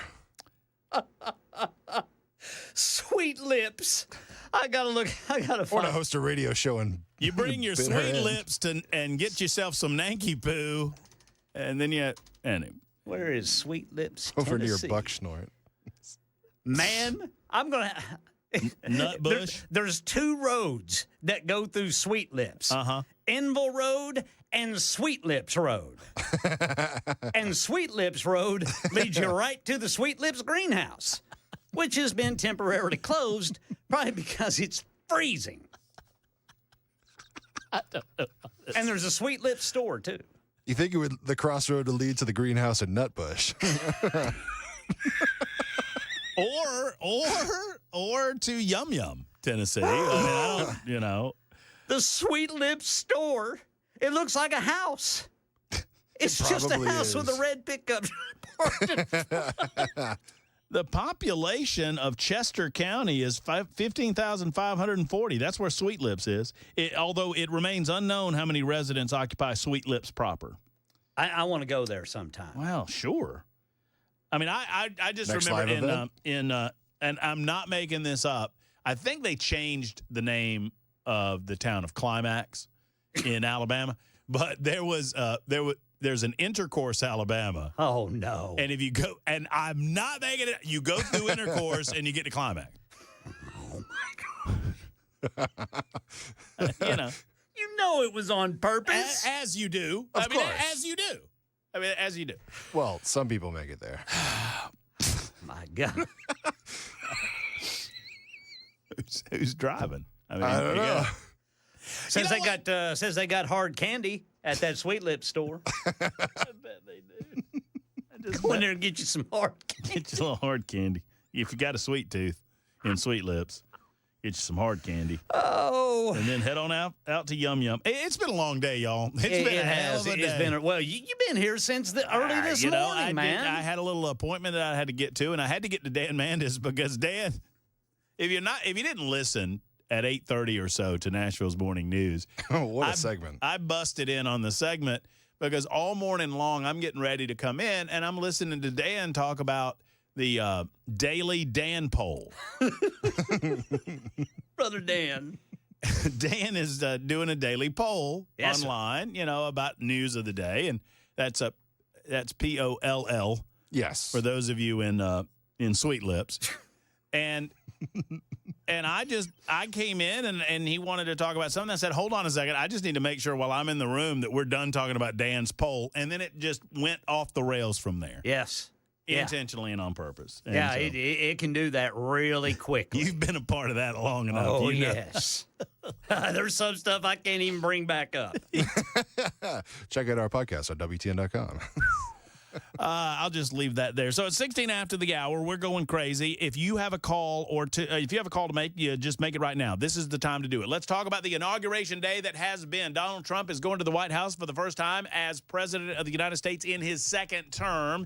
He is set to sign more orders. Joe Biden had a couple of things as parting shots leaving the White House. Joe Biden issued preemptive pardons for a number of individuals, including just basically his entire family. Now, earlier today, I was asked, and I have not had a chance to answer the question because today's just been so crazy. Why would he issue a preemptive pardon to Mark Milley, who was the head of the Joint Chiefs of Staff? Because it's as simple as this. Because Mark Milley, as the head of the Joint Chiefs of Staff, reportedly contacted the Communist Chinese and told the Communist Chinese that they didn't have anything to worry about and gave them information to that end, you are communicating with a foreign adversary of the United States of America and offering them aid and comfort. Last I checked, offering aid and comfort to a foreign adversary is, checks notes, treason. Y'all with me? Why wouldn't retired General Mark Milley, the former chair of the Joint Chiefs of Staff, have received a presidential pardon from Joe Biden? Of course he did. Also receiving preemptive pardons, the disgusting Dr. Anthony Fauci. Why do I say he's disgusting? Some might say, Murphy, that's a little much, don't you think? Anthony Fauci has not only botched these types of dramatically dangerous situations over the course of his career as the head of the NIH. Anthony Fauci, in the year of our Lord 2020, and it really began for him in 2019, Anthony Fauci lied to the American people. And in doing so, he misdirected the American people's priorities as it came to COVID-19. He lied to the American people to cover his own you-know-what. I have no greater contempt for any deep state bureaucrat in my lifetime than I have for Anthony Fauci. His sanctimonious smugness. Anybody that disagreed with him, follow the science. Shut your lying mouth. Anthony Fauci lied. And as a result of Anthony Fauci's lies, I believe that Americans died. Had he not been a liar from the beginning, had he told us that we were funding gain of function, that we knew what was going on in Wuhan, and that we were well aware that they were working on the gain of function, and that this damn COVID-19 came right out of that lab, then maybe Americans would have taken it a little more seriously. Maybe we would have reacted a little more differently, and maybe American lives would have been saved. But no, he decided to cover his own butt. So, yeah, preemptive pardon for Anthony Fauci, that's probably to be expected as well. Thirdly, Joe Biden, and, he's just shooting the bird to the American people. When he does so, he decided to pardon those House committee members that investigated the January 6th riot at the United States Capitol. By the way, Donald Trump said earlier today that the Jan 6th protesters, those that have been incarcerated, and maybe there's one or two exceptions. I don't know. There will not be many. But that for the vast majority of the January 6th protesters that have been persecuted, prosecuted, and unfairly incarcerated, they will be released, and their persecution and prosecution will cease upon his pardon or grant of clemency. So Donald Trump at least has that on the way for Jan 6. But Joe Biden wasn't done with his presumptive pardons. If that wasn't enough, if that wasn't insult enough, presumptive or preemptive pardons for Milley or Fauci or members of Congress, he then went on to tackle his own family. And I'll tell you what I mean in just a moment. We'll get to your calls as well, 615-737-9986, 615-737-9986, either via super text or on the telephones. It's the Matt Murphy Show. You're listening to Super Talk 99.7 WTN.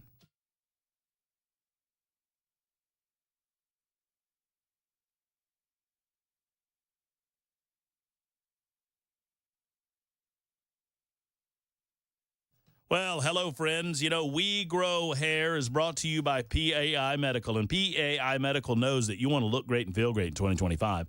It can be the year that you grow your hair back. It can be the year that you stop that hair loss. Hey, it's Matt Murphy.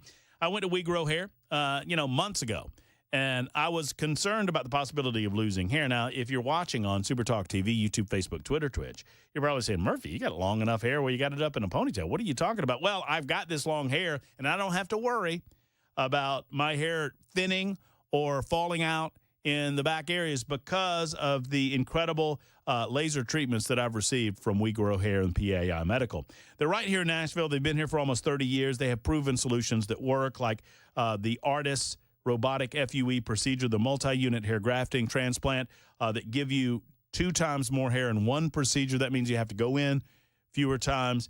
And they have a fast 45-minute laser and PRP treatment for men and for women. Backed by the only company that I trust with my thinning hair. You can trust them with yours, and that is We Grow Hair. Call them today at 615-376-6010, 376-6010, or go to WeGrowHair.com, WeGrowHair.com.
Some parts of the Deep South bracing for snow and ice, the likes of which hasn't been seen in 60 years. And President Trump already signing executive orders. We'll tell you what has passed so far. Coming up at 6:30 on Super Talk 99.7 WTN. You know, sometimes I get caught in especially late in the show. I should not do this to myself, but I get on my phone and I'm doing other things. I'm checking, text messages. I'm checking emails. I'm making sure that everything's going well. I'm checking various things. And before you know it, I'm watching a video of a lady washing a beaver. She's washing what? A beaver. I think it might be a groundhog. It's either a groundhog. She called it a beaver. It's like a pet beaver. Did you see a tail? I think it's a groundhog. She probably a using groundhog. Is it Dawn dish liquid? She rinsed it off, and then there's some sort of soap, and she got it all soapy, and a little guy looked like he was enjoying the process. So there you go. I mean, there's your wholesome Instagram based entertainment. Is her name Winona? That Primus. Wasn't that Primus? Yeah. That was Primus. I saw them in their prime. No pun intended. Man, those dudes were good. It's such great bass licks. Yes. Such that great. dude can play. And he's crazy. Crazy's an understatement. Got great man. lyrics. Yes. My name is Mud. 28 after the hour. Let's talk to Robert in the Borough. Hey, Robert, what is happening, my friend? How are you? Hey, Matt. Thanks for taking my call. Of course. Hey, brother. I have one question, or concern, I should say, and that is the executive orders that are being thrown out today. I'm not a fan. Look, big Trump supporter, but I'm not a fan of all the ones we're doing today, as I wasn't a fan of all the ones Biden did. I'd like to get your take on it. I think we're leaning on executive orders far too much. I think Congress needs to do its job. I think the Chevron decision, the reversal of the Chevron decision, was an indicator that the Supreme Court agrees. Congress has abdicated far too much of its responsibility to the executive branch. The best example I can give you, Robert, is OSHA. My good friend and gambling buddy, Jay St. Clair, is an incredible lawyer. He likes to say all the time that they wrote OSHA. When they passed OSHA, it was like 3 pages long. Congress passed a bill that said, we're creating the Occupational Safety and Health Administration, and the executive branch will figure the rest of it out. And now it's like 10,000 pages long or whatever. Right. So there's no question about it. Obviously, both political parties are going to use it to their own advantage until such time as the American people and probably more importantly the courts take a step in and say, hey, legislative branch is where laws are made. You need to stop so much of this going on. And at the same time, all of that said, I am very much in line with Donald Trump on some of these executive orders because it is in the purview of the executive branch of government. For example, he declared an emergency. Made a declaration of emergency for the southern border, and that is obviously within the purview of the executive branch. So I agree with you in the general premise that we're seeing way too many of these executive orders.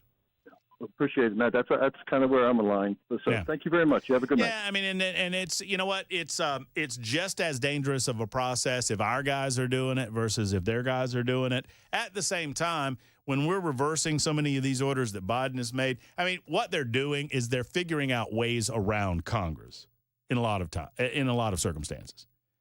Because Congress won't do their job or you can't get Congress to do their job.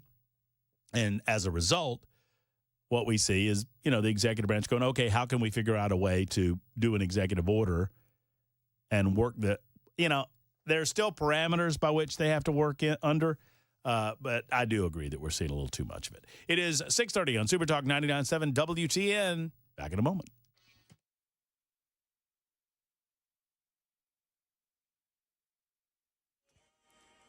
6:30 on the dot. I'm Ken Weaver with your top stories, and we in Middle Tennessee going to have to put up with sub-freezing temperatures at least one more day than first thought this week, according to the U.S. National Weather Service, Nashville. Meanwhile, in the Deep South, Savannah, Georgia Mayor Van Johnson. Our reality is this. We can do hurricanes and tropical storms all right. We don't do cold and we don't do ice well. Winter storm warning for Georgia, Alabama, Mississippi, Louisiana, and Texas. Full forecast and traffic coming up in 4 minutes. President Trump telling supporters about one of the nearly 80 executive orders he just signed. I will implement an immediate regulation freeze, which will stop Biden bureaucrats from continuing to regulate. Most of those bureaucrats are being fired. They're gone. Yeah, he's pulled us out of the Paris Climate Agreement again. And Senator Marco Rubio becomes the first member of President Trump's cabinet to be confirmed. It was unanimous. Money News, Michelle Franzen. The stock market was closed in observance of the Martin Luther King Jr. Day.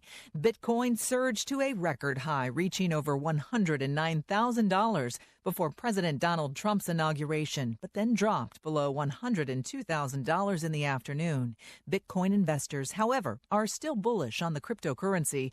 The new president has promised to sign a flurry of executive actions with economic impacts. That may include imposing tariffs, deregulation of oil and national gas production, and ways to help reduce inflation. 18,000 Costco workers with the Teamsters Union have voted to authorize a strike unless the company presents a fair offer by the time the contract expires at the end of the month. The anti-poverty group Oxfam International says we can expect at least 5 trillionaires within a decade, even as the number of people living in poverty has remained the same since 1990. That's the latest news, traffic, and weather next. I'm Ken Weaver, WTN News.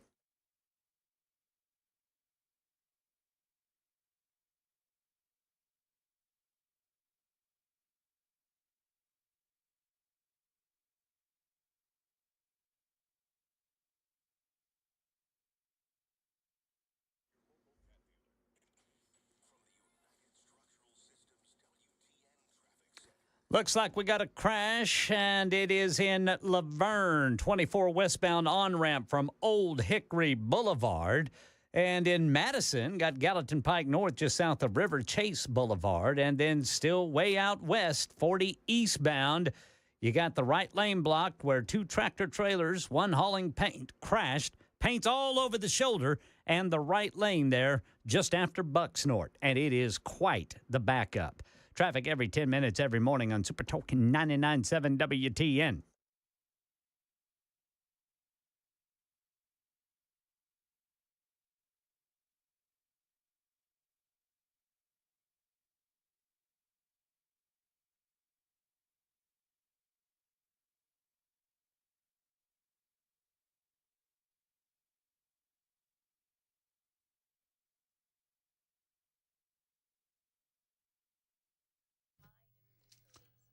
Just 8?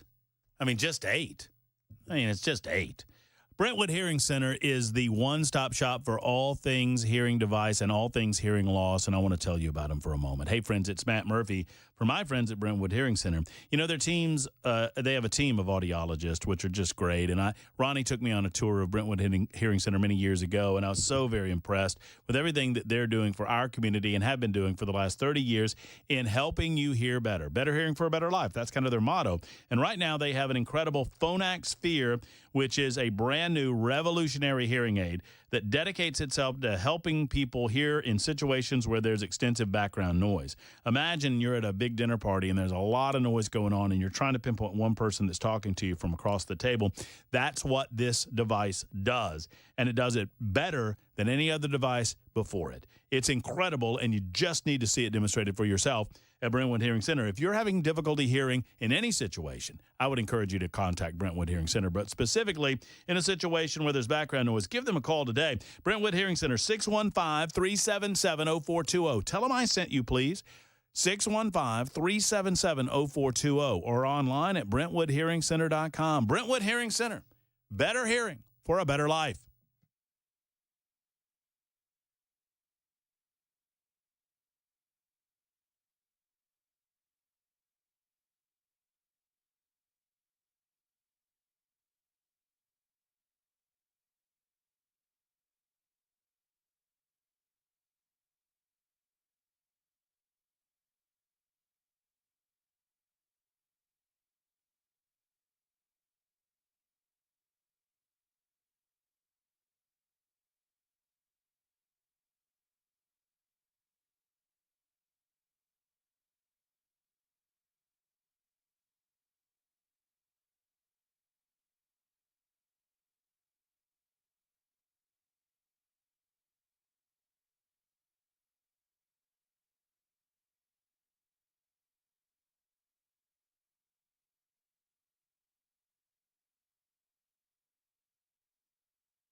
Speak of Primus.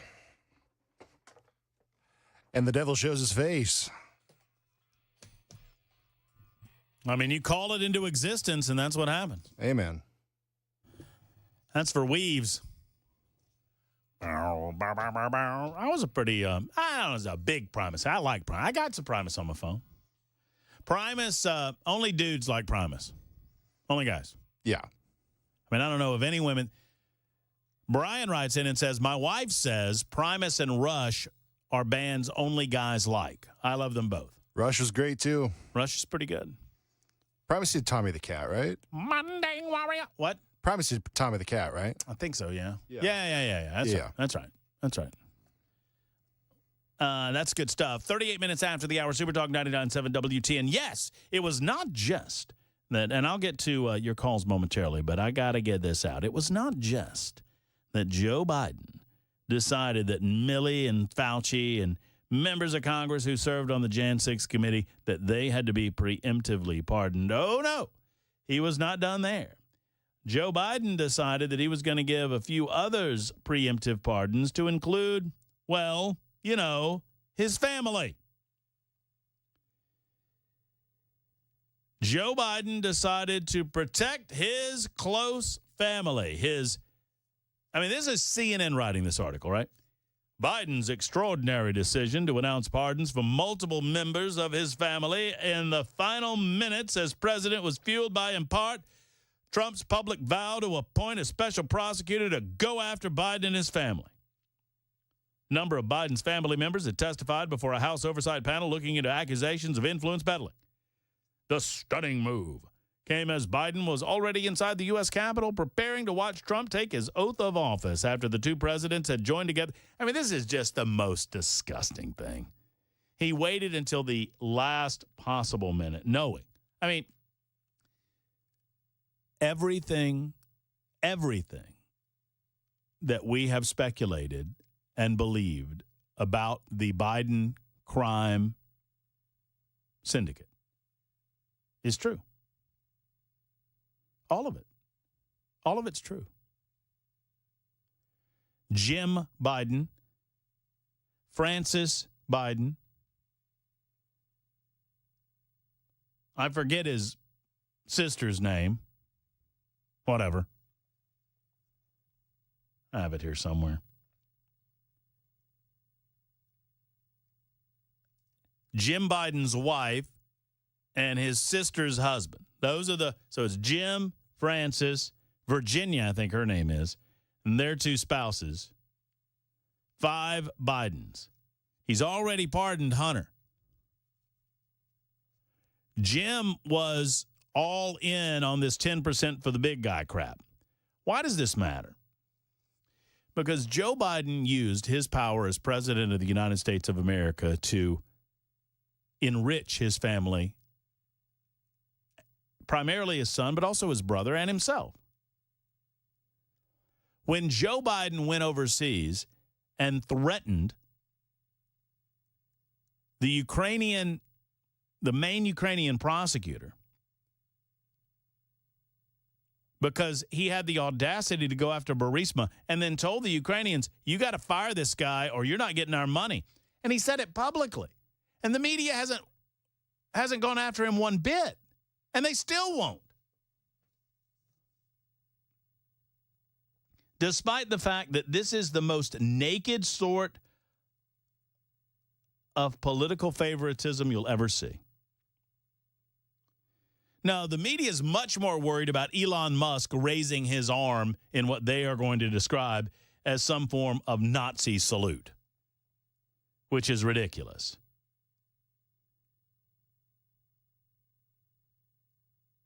Joe Biden pardoned them all, and he's shameless.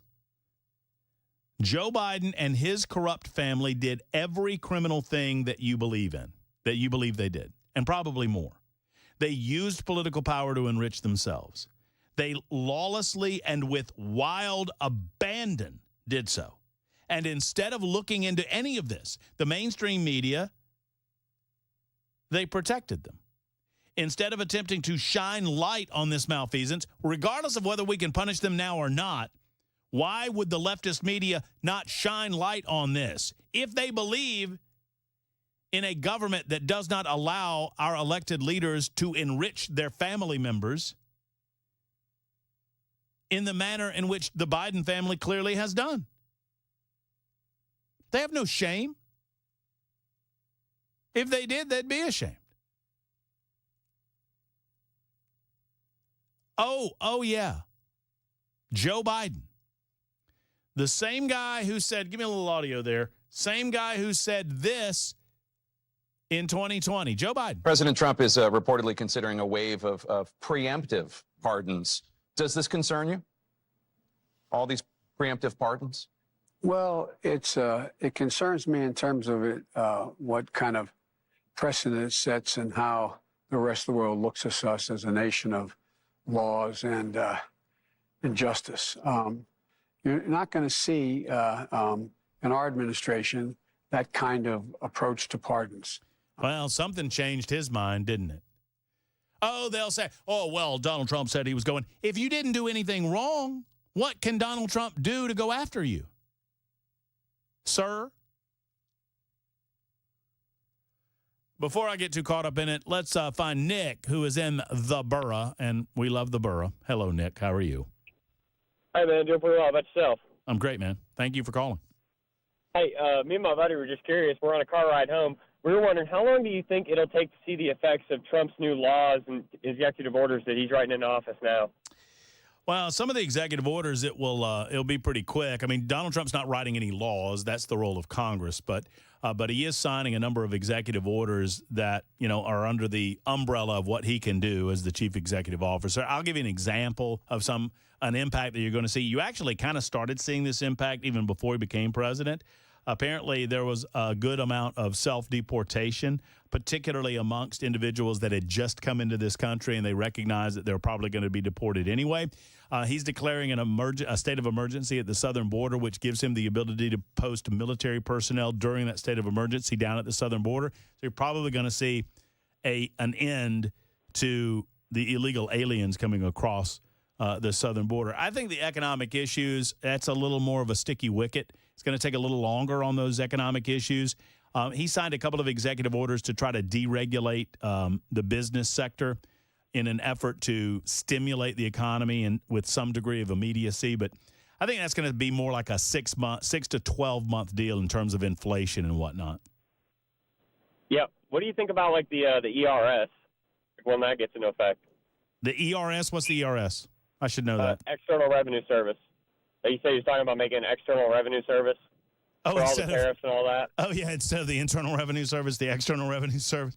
Yeah. You know what I would like for Trump to look at, and I don't know that he's going to, but because he's never really talked on it, and I think probably a lot of the business interests are shying him away from it. But I would love for him to look at the fair tax, which would eliminate the IRS altogether. I'll tell you this though, the lawfare executive order that he passed, I haven't read it, and so I don't know what is in it specifically. But I'm excited about that in as much as he claims he's going to utilize the FBI and the CIA and his newly appointed directors of both agencies to stop some of the particular political persecution of individuals based on their politics. Secondarily, to open up the books and allow the American people to see some of the stuff that they're doing. But I don't know about I don't know enough about the ERS to comment on it, honestly, Nick. All right, I got you. Yeah. Well, thanks, man. All right, thanks, bro. I appreciate you. There's Nick out of the borough. I don't know why I called him bro, but I did. My bad. I mean, he felt like my bro. He could be a bro. I felt like we were good. We were good there. Yeah, I don't. Let me look this up. ERS. Let's see what I find. No. ERS does not refer to the Economic Resource Service. What is it? External Revenue. There we go. External Revenue Service. Trump's. It's one of the this is on the tariff deal. Tariff and tax foreign countries to enrich our citizens. He said that he wanted to tax and tariff foreign countries, enriching our citizens. His inaugural address talking about the golden age of America. I guess I missed him talking about the External Revenue Service. So the Internal Revenue Service deals with people who are in the country. The External Revenue Service would deal with people, businesses or entities that are exterior to the United States of America, and it would bring some of those tax dollars home through tariffs and other types of things like that. Nick, I would just say to you that I don't want to shoot off without researching the issue, and I'm really not. So I'll hold off on saying anything else about that. Donald Trump has just issued right now. By the way, Marco Rubio is now the Secretary of State of the United States of America. That's great news, 99-0. Donald Trump just issued 1,500 pardons to January 6th defendants and commutes 6 sentences. He also signed an executive order on birthright citizenship. And once again, some of these things are going to be challenged as beyond his abilities, and we'll see how that goes. But you know what the amazing thing is? I'm looking at him on monitor number 3, and I'm looking at him in the White House. In the Oval Office, they've completely redecorated the Oval Office. Yeah, it's already an entirely different room. Yeah, I mean, it's got his gold curtains back up. It's got his photos. It's got his mom. You can see his dad. There's a photo of his dad in the background. It's got his honor coins. Yeah, I realize those are coins now, like after looking at him a little bit. Do you think I thought that was a big hat? No, I thought it was an impressive Keurig. It's like, hey, man, he's got his coffee choices. He's got an array of coffee right behind him. Man. I mean, this just for the late nights, he's ready. I didn't even think he drank coffee, but look at that. Yeah, those are those honor coins, I think is what they call them. Yeah. So he signs a national emergency order at the southern border moments ago. He has just pardoned 1,500 J6 protesters. Good for him. That it is high time. Look, that was a stain. It was a bad day. I don't think anyone would suggest that it wasn't a bad day. It ended badly. It is sad for the number of people that have been politically persecuted to attempt to make political points or to showcase to the American people what reprisals may be coming your way if you do something along these lines. Most of these people should have been cited for trespassing. They should have been fined or maybe given, a brief, I'm talking a week or whatever, stay in jail. Outside of those that hit cops or otherwise damaged property, there's probably 40 of those people. I mean, 40 of those people, right? Of the 2,000 or so, more than that have actually been contacted and kind of persecuted. But of the prosecutions, maybe 40 merited actually going to court and involving some level of real jail time. Those that committed acts of violence against the police officers on the scene. Otherwise, no. You ticket them for trespassing, you move them along, and you get that day behind us. Thankfully, Donald Trump is now doing so with his commutation of 6. He's pardoning 1,500. Joe Biden pardoned about 8,100 over the last 48 to 72 hours. So I don't want to hear anything from the whiny liberals. Speaking of whiny liberals, I'll introduce you to one that you may not have heard about if I have the time. It's 51 after the hour, wrapping up on the Matt Murphy Show on Super Talk.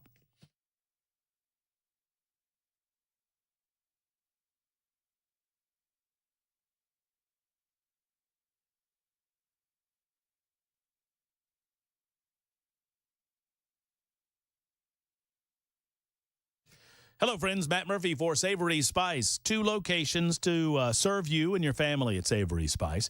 Now, one is on Charlotte Pike, L&L Market in Nashville. And if you've never been to L&L Market, it is a pretty special place, and Savory Spice is right there amongst the many great shops that you'll find at L&L Market. Savory Spice is also another location. Holly and David are owners of both of these locations in Franklin, just off the square next to Gray's Pharmacy. Now, what do? Well, they provide spices of all types and varieties, spices for every flavor imaginable, spices around the world. They have more spices than you can shake a stick at, as my grandpa used to say. I mean, they've got the spice that you need, right? And if they don't have it, they can get it, but I think they've got it. And if you are new to the kitchen, they've got the Spice and Easy line of products, which is so easy to learn your way around the kitchen to make some delicious home-cooked meals for you and your family. Also, gifts for the cook in your life. They've got plenty of those gifts at Savory Spice. It's soup and chili and stew season, and you get everything you need for all of these things at the one and only Savory Spice. Tell them Matt Murphy sent you when you stop by in Franklin or L&L Market. It's the one and only Savory Spice.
Winding down a Monday edition, kids. It's been a wild one. Look, I've not been able to talk about so much that I wanted to discuss regarding the local angles on Inauguration Day. Maybe we'll get to some of this tomorrow. A name familiar to many of you that have followed Tennessee politics for a while, specifically education-based politics, is Penny Schwinn. Penny Schwinn was the head of the education department in the state of Tennessee under Governor Bill Lee when I first came here. She resigned pretty soon after I got here. And Lizette Reynolds is now the head of the Department of Education. Penny Schwinn was not liked by most in the General Assembly. She did not get along with most anybody, and she did not present the conservative credentials that she claimed to have when she was hired by the state of Tennessee. And most people, frankly, were glad to see her go. And the suggestion was always that if she had not resigned, she would have been fired. One way or the other, she has been nominated, sadly, by Donald Trump to be an undersecretary or a deputy in the Department of Education under Linda McMahon. We'll talk about that tomorrow.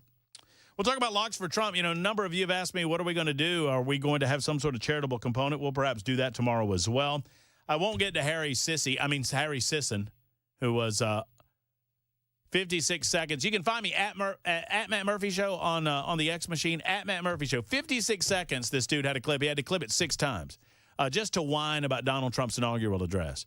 The liberals, man, drink down those delicious liberal tears. We'll be back tomorrow to do it at that time, 3 o'clock, Central Standard Time, Middle Tennessee time. Until then, Mark Levin is coming up next. Friends, have a great evening. Hug your loved ones. Stay warm. So long, everybody.